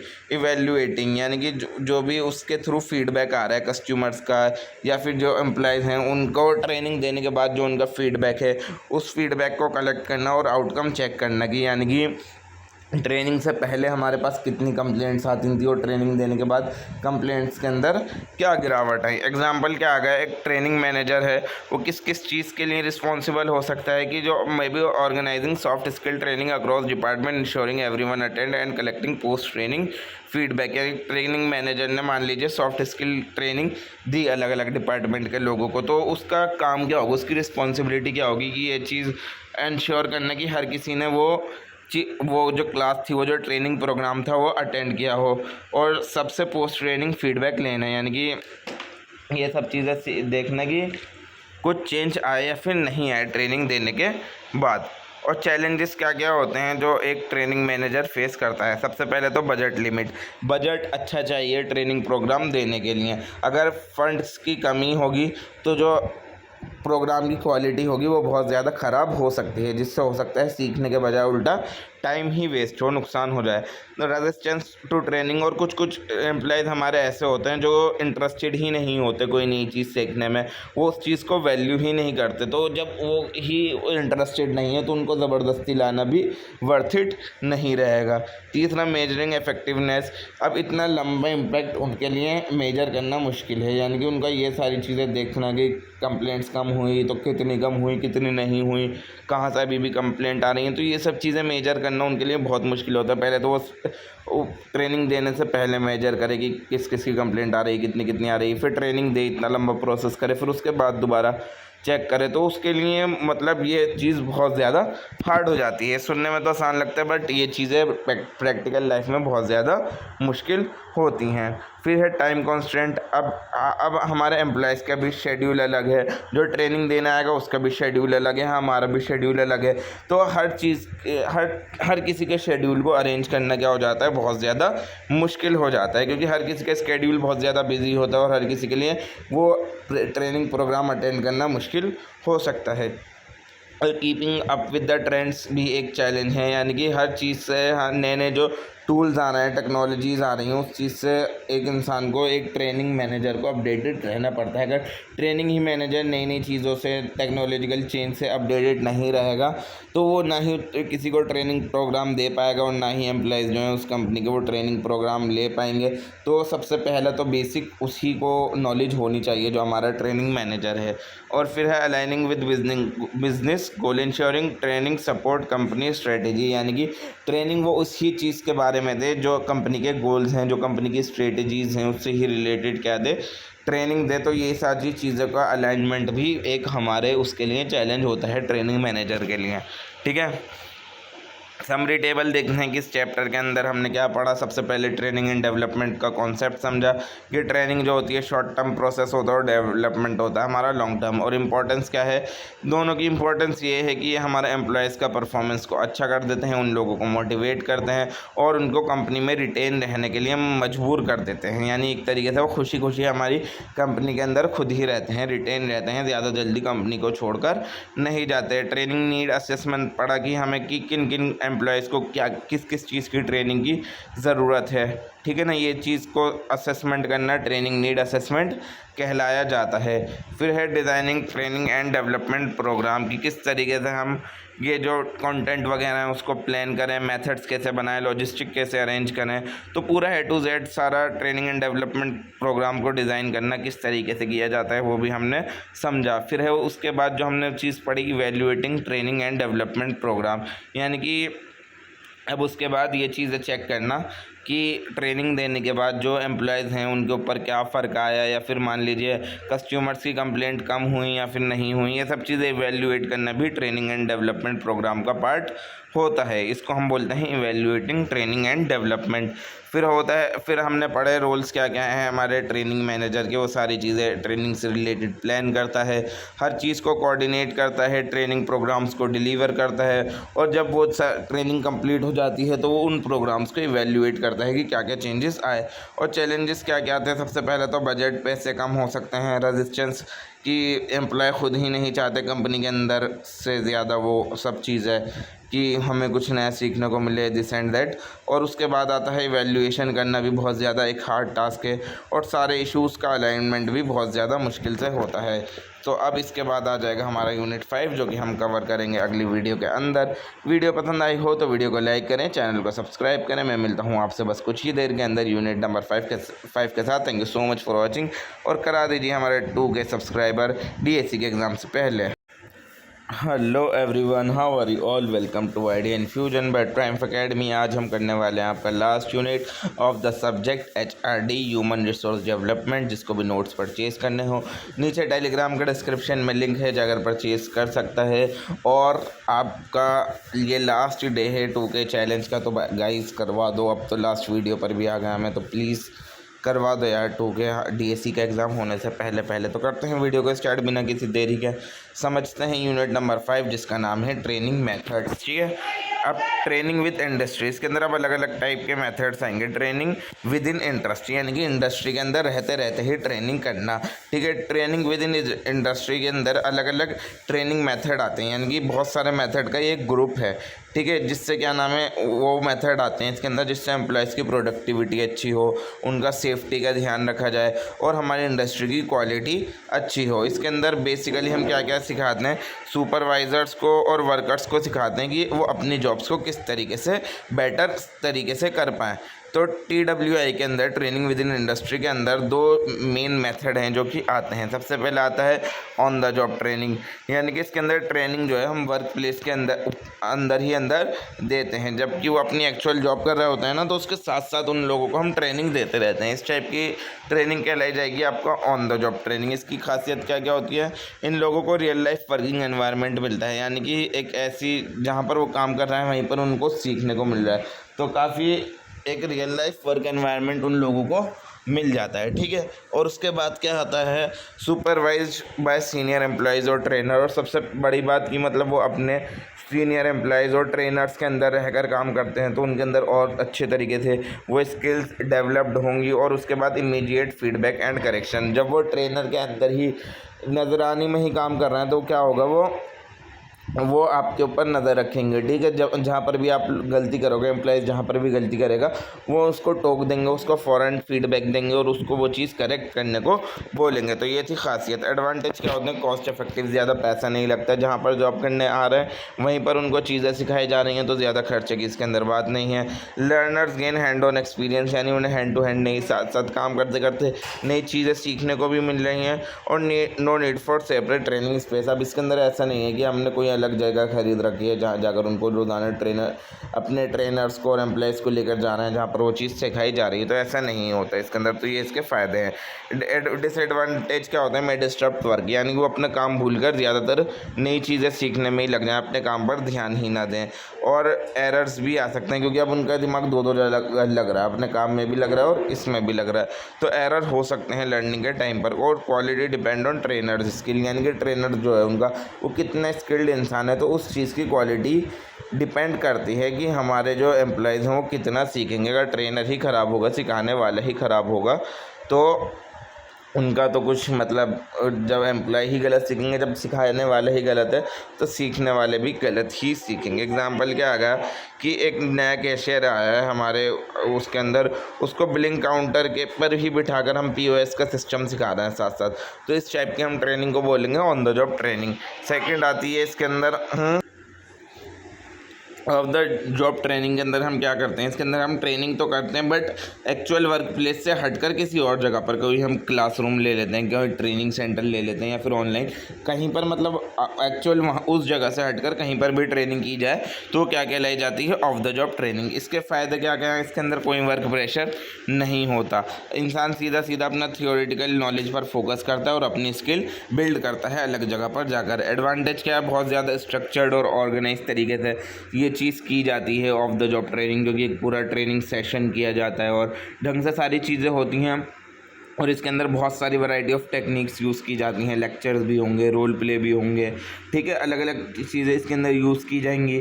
और एनवायरनमेंट बहुत ज़्यादा यहाँ का सेफ़ होता है, यहाँ पर मिस्टेक्स करने की गुंजाइश बहुत ज़्यादा कम होती है। डिसएडवांटेज क्या होता है, डिसएडवांटेज हो गया बहुत ज़्यादा कॉस्टली, अब एक जगह अलग अरेंज करना, फिर उसके बाद हिसाब, मतलब पैसे भी ज़्यादा चाहिए हों, फिर टाइम भी सेट करो, तो बहुत ज़्यादा कॉस्टली होगा, टाइम कंज्यूमिंग होगा और रियल वर्ल्ड की फील नहीं आएगी। यानी आपको क्लास में बैठकर जो चीज़ें सिखाई जाती हैं और एक्चुअल जॉब पर जो चीज़ें करनी होती हैं उनमें बहुत ज़्यादा फ़र्क होता है, तो रियल वर्ल्ड एक्सपीरियंस नहीं मिल सकता। फॉर एग्ज़ाम्पल एक 2 दिन की वर्कशॉप हुई जिसके अंदर लीडरशिप स्किल्स सिखाई गई, ठीक है, किसी होटल के अंदर या फिर किसी ट्रेनिंग इंस्टीट्यूट के अंदर, तो इसके अंदर वही फ़ायदे रहेंगे, वही कमियां रहेंगी जो सारी मैंने बताई हैं आपको, ठीक है। अब इसके बाद क्या आता है, मैनेजमेंट एंड डेवलपमेंट मेथड। अब ये मेथड वो होते हैं ताकि these method are design to prepare employee for managerial और लीडरशिप रोल, यानी कि ये मेथड इस वजह से बनाए जाते हैं ताकि जो हमारे एम्प्लॉयज़ हैं वो मैनेजर बनने के लिए और हमारी कंपनी के लीडर्स बनने के लिए तैयार हो जाएं। अब कुछ मेथड दे रखे हैं कि किस तरीके से मैनेजमेंट डेवलपमेंट मेथड किए जाते हैं। सबसे पहले तो लेक्चर मेथड जो मैं आपको प्रोवाइड कर रहा हूँ, यानी कि सीधा एक ट्रेनर है वो अपनी नॉलेज और इन्फॉर्मेशन शेयर कर रहा है एक ओरल प्रेजेंटेशन के थ्रू, यानी कि जिस तरीके से मैं आपको एज अ ट्रेनर डिलीवर कर रहा हूँ अपनी नॉलेज या फिर अपनी इन्फॉर्मेशन ओरल प्रेजेंटेशन के थ्रू, तो इस टाइप का मेथड होगा हमारा लेक्चर मेथड। इसके फ़ायदे क्या क्या हैं, कॉस्ट इफेक्टिव होता है और लार्ज ग्रुप्स के लिए सूटेबल होता है। मेरी वीडियो पर 30K व्यूज़ आए, 10 व्यूज़ आए, 30,000 व्यूज़ आए, 5,000 व्यूज़ आए, 1,000 व्यूज़ आए, तो कितने भी लोग देख सकते हैं मेरी वीडियोज़ और बहुत ज़्यादा कॉस्ट इफेक्टिव है, किसी के कुछ ज़्यादा पैसा इसके ऊपर लग ही नहीं रहा, ज़्यादा क्या पैसा ही नहीं लग रहा आप लोगों का इस चीज़ को देखने के लिए, और इसके अंदर आप बहुत सारा कंटेंट क्विकली कवर कर लेते हो। अब मैंने क्या करा है, इस पूरे चैप्टर के, इस पूरे सिलेबस के 20-20 मिनट्स के वन शॉट बना दिए पर यूनिट, 1-1.5 घंटे में आपका सिलेबस ख़त्म होगा। तो इसके अंदर हम बहुत सारा कंटेंट बहुत जल्दी कवर कर लेते हैं। और डिसएडवांटेज क्या है, पैसिव लर्निंग होती है और लेस इंटरेक्टिव होती है, यानी कि लेस इंटरेक्टिव कैसे, अगर आपके पास ऑनलाइन अभी ये देख रहे हो, अभी आपके पास नोटिफिकेशन आ गई तो आप लेक्चर छोड़कर कहीं और चले जाओगे वीडियो को छोड़कर, तो ये थोड़ी कम इंटरेस्टिंग हो जाती है कभी कभी, ठीक है ना, इंटरेक्टिव कम हो जाती है। एग्जांपल क्या है, जैसे एक सेमिनार चलाया गया लेबर लॉ के ऊपर, ठीक है, जिसके अंदर HR मैनेजर्स को कंडक्ट किया गया। अब दूसरा आ गया रोल प्ले, यानी पार्टिसिपेंट्स को इसके अंदर हम एक पर्टिकुलर रोल दे देते हैं एक दिन के लिए, कुछ दिन के लिए, यानी कि एक दिन के लिए उनको मैनेजर बना दिया या कुछ बना दिया, उनको रोल दे दिया कि आपको आज सारी situation as a manager handle करनी है। तो इसके फ़ायदे क्या होंगे, इससे कम्युनिकेशन और एम्पैथी अच्छी होगी, और ये एक सेफ़ प्लेस है हमारे प्रैक्टिस बिहेवियर के लिए, बिहेवियर को प्रैक्टिस करने के लिए एक सेफ़ प्लेस है। यानी कि एक इंसान को मैनेजर बना दिया एक दिन के लिए कि आप मैनेजर हो और एक एंग्री कस्टमर आ रहा है, आप इसको हैंडल करो, ठीक है ना। तो ये रोल प्ले दे दिया, तो इस तरीके से हम उसके अंदर मैनेजरियल लीडरशिप डेवलप होगी। अब उसके बाद जो तीसरा मेथड आता है वो आता है आपका इन बास्केट एक्सरसाइज। इसके अंदर जो ट्रेनीज होते हैं उनको रियल लाइफ बिजनेस डॉक्यूमेंट दिए जाते हैं, जैसे ईमेल्स, मेमोज वगैरह, और उस हिसाब से उनसे बोला जाता है कि आपको ये सब चीज़ें प्रोवाइडेड हैं, अब आप खुद डिसीजन लो, आप मैनेजर हो, ठीक है ना। उनको बोल दिया कि आप मैनेजर बन गए, अब आपको ये सब चीज़ें हैं आपके सामने, अब आपका काम ही इन चीज़ों से रिलेटेड डिसीजन लेना। तो इस चीज़ को बोला जाता है इन बास्केट एक्सरसाइज। अब इसके एडवांटेजेस क्या हैं, इसके अंदर हम डिसीजन मेकिंग को टेस्ट करेंगे कि वो सामने वाला इंसान उस पर्टिकुलर पॉइंट पर ठीक डिसीजन ले पाता है या फिर नहीं ले पाता, और टाइम मैनेजमेंट और प्रायोरिटाइजेशन स्किल। एग्जाम्पल क्या है, एक नया मैनेजर को रिप्लाई करना पड़ेगा, यानी कि manager has to reply email, assign task and solve complaints all within a limited time. यानी उनसे बोल दिया एक नए मैनेजर से कि आपको रिप्लाई ईमेल्स के भी सारे रिप्लाई करने हैं, लोगों को टास्क भी देने हैं और कंप्लेंट्स भी सॉल्व करनी है लिमिटेड टाइम के अंदर, ठीक है। सिमुलेशन का मतलब क्या होता है, close imitation of a real work situation और practice skill without a risk. यानी इसके अंदर हम सेम टू सेम एग्जैक्टली वही सिचुएशन रियल लाइफ की बनाकर प्रेजेंट कर देते हैं, बस मतलब वो रियल लाइफ होती नहीं है, but same to same exactly ऐसा लगेगा कि रियल लाइफ सिचुएशन चल रही है। अब इसके अंदर बहुत ज़्यादा फ़ायदे क्या हैं, एडवांटेजेस क्या हैं, ये बहुत ज़्यादा सेफ़ होती है और उसके अंदर इंसान को रियलिस्टिक लर्निंग सीखने को मिलती है कि जब रियल में वही सेम सिचुएशन आएगी तो उसके लिए वो चीज़ को हैंडल करना बहुत ज़्यादा ईजी होगा, वो ईज़िली वो चीज़ हैंडल कर लेगा। और ये टेक्निकल और हाई रिस्क जॉब्स के लिए बहुत ज़्यादा ठीक है। फॉर एग्जांपल क्या दे रखा है, एक पायलट्स है, वो फ्लाइट सिमुलेटर यूज़ कर रहा है एक एक्चुअल प्लेन को उड़ाने से पहले, ठीक है, ये था इसका एडवांटेज। अब वेस्टिब्यूल ट्रेनिंग आती है, यानी एक इसके अंदर training done in a simulated work environment that is separate from the main work place. यानी off the job training type की ही हो गई ये भी, कि इसके अंदर ट्रेनिंग दी जाती है अपने वर्क एनवायरनमेंट से अलग हटकर एक जगह पर, तो उस टाइप की ट्रेनिंग को हम बोलेंगे वेस्टिब्यूल ट्रेनिंग। इसकी ये रियलिस्टिक होती है और इसके अंदर कुछ एक्चुअल वर्क का आपके ऊपर फोकस नहीं होता, यहाँ पर सिर्फ आपको ट्रेनिंग करनी है, कोई काम नहीं करना, तो ये इसका एक एडवांटेज है। और ये जो कॉम्प्लेक्स जॉब्स हैं उनके लिए बहुत ज़्यादा अच्छी रहती है। फॉर एग्जांपल क्या दे रखा है, एक ट्रेनिंग मशीन ऑपरेटर है, उसको हमने एक dummy machine they the actual वाली यूज़ करने से पहले, तो इस टाइप की ट्रेनिंग क्या हो गई हमारी वेस्टिब्यूल ट्रेनिंग। फिर उसके बाद जो आते हैं सिक्स्थ, वो आते हैं हमारे मैनेजमेंट गेम्स, यानी game design to build strategic thinking. यानी ऐसे गेम्स बना दिए जिससे इंसान के दिमाग में स्ट्रेटेजिक थिंकिंग, टीम वर्क और लीडरशिप की क्वालिटीज़ बैठें। वैसे ये ठीक है, और ये बहुत ज़्यादा मतलब फ़न एनवायरनमेंट के अंदर वो चीज़ें इंसान सीख ले। इसके एग्जांपल क्या होती हैं, बहुत ज़्यादा इंटरेक्टिव और इंगेजिंग होते हैं, और ये क्रिएटिव प्रॉब्लम सॉल्विंग को इनकरेज करते हैं। फॉर एग्जांपल एक बिजनेस सिमुलेशन का हमने गेम बना दिया जहाँ पर एक टीम जो है वो एक वर्चुअल कंपनी को चला रही है और प्रॉफिट को कॉम्पीट कर रही है, ठीक है ना। ऑनलाइन एक गेम बना दिया जिसके अंदर आप मैनेजर हो और आपको डिसीजन लेने, और हमने एम्प्लॉयज़ को वो दे दिया, तो जो इंसान उसके अंदर एक अच्छा डिसीजन ले पा रहा है, ठीक ले पा रहा है, तो हमें लगेगा कि ये इंसान है पर्टिकुलर। ऐसा होता नहीं है कहीं पर, बट इसके अंदर दे रखा है तो कोई बात नहीं, पढ़ लेते हैं। कोई भी आपको बिजनेस गेम खिलाकर मैनेजर नहीं बना देगा, ठीक है ना, बट ये इसके अंदर दे रखा है तो क्या कर सकते हैं। अब उसके बाद जो आता है नेक्स्ट आता है केस स्टडी। ये इसके अंदर हम या तो कोई रियल या फिर फिक्शनल बिजनेस प्रॉब्लम उठा लेंगे कहीं से भी और अपने उनको दे देंगे एम्प्लॉयज़ को कि इसको एनालाइज करो और इसका सोल्यूशन बताओ। अगर आप यहाँ पर होते इस पर्टिकुलर सिचुएशन के अंदर तो आप लोग क्या करते हैं। इसके एडवांटेजेस क्या होंगे, उन लोगों के अंदर एनालिटिकल और डिसीजन मेकिंग स्किल्स डेवलप होंगी कि किस तरीके से वो हार्ड सिचुएशन के अंदर डिसीजन लें, और encourage discussion and team work, और इससे डिस्कशन और टीम वर्क बहुत ज़्यादा इनकरेज होगा हमारी कंपनी के अंदर। एग्जांपल क्या दे रखा है, analysing the downfall of a company and proposing strategies that could have save it. यानी हमने बोल दिया कि आप एक ऐसी कंपनी के अंदर हो जिसका डाउनफॉल चल रहा है, बहुत ज़्यादा नुकसान चल रहा है, तो आप उस कंपनी के अंदर क्या ऐसे स्टेप्स करोगे कि वो कंपनी दोबारा उठ खड़ी हो, ठीक है। ये हो गई केस स्टडी। अब उसके बाद आते हैं 8th जो आता है वो आता है प्रोग्राम्ड इंस्ट्रक्शन, यानी कि सेल्फ लर्निंग मेथड का इसके अंदर यूज़ किया जाता है। Where self learning method where content is present in small step and the learner move forward only after understanding each part. एक टाइप का सेल्फ लर्निंग मेथड ही है जिसके अंदर एक एक करके सारे स्टेप्स आते हैं और आप अगले स्टेप्स पर जब तक नहीं पहुंच सकते जब आप पिछला वाला स्टेप क्लियर ना कर लो। ठीक है। एडवांटेजेस क्या होते हैं इसके अंदर? पर्सनलाइज होता है और सेल्फ पेस्ड होता है, यानी हम खुद बनाते हैं और ख़ुद ही उस हिसाब से चलते हैं, और ये टेक्निकल लर्निंग के लिए बहुत ज़्यादा फ़ायदेमंद है। फॉर एग्जांपल क्या आ गया, ऑनलाइन ट्यूटोरियल्स आते हैं या फिर बहुत सारे कंप्यूटर बेस्ड ट्रेनिंग के क्विज़ेस वगैरह आते हैं। ये सारे चीज़ें हो गई हमारी प्रोग्राम इंस्ट्रक्शन। उसके बाद आती है हमारी सेंसिटिविटी ट्रेनिंग, यानी कि इसका दूसरा नाम क्या है? T group training. T group training बोल दो या फिर सेंसिटिविटी ट्रेनिंग बोल दो, एक ही बात है।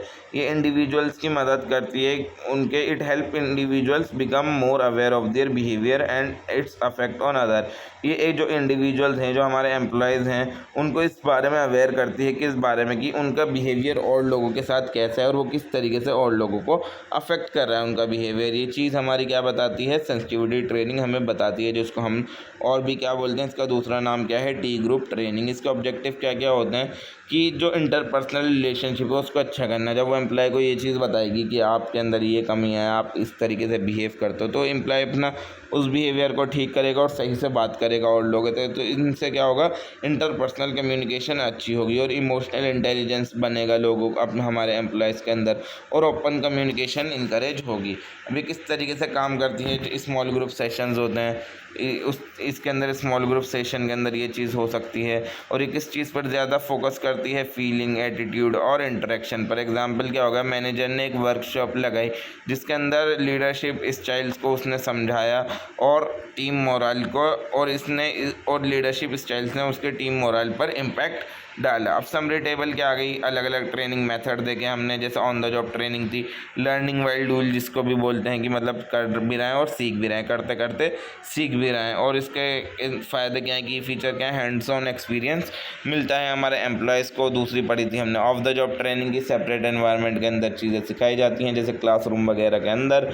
और उसके बाद लेक्चर रोल प्ले की, इसके अंदर हमने उनको रोल दे देते हैं कि आपको इस तरीके से आप पर्टिकुलर सिचुएशन के आप मैनेजर हो, आपको डिसीजन लेने हैं। इन बास्केट के अंदर ये सारी चीज़ें आपकी दे रखी हैं, जो हम सारी चीज़ें ऊपर पढ़कर आ चुके हैं। आप यहाँ से एक बार देख सकते हैं और जिसको भी नोट चाहिए परचेज़ कर सकते हैं। So that is all for today guys. Thank you so much semester 6 में मेरे साथ बने रहने के लिए।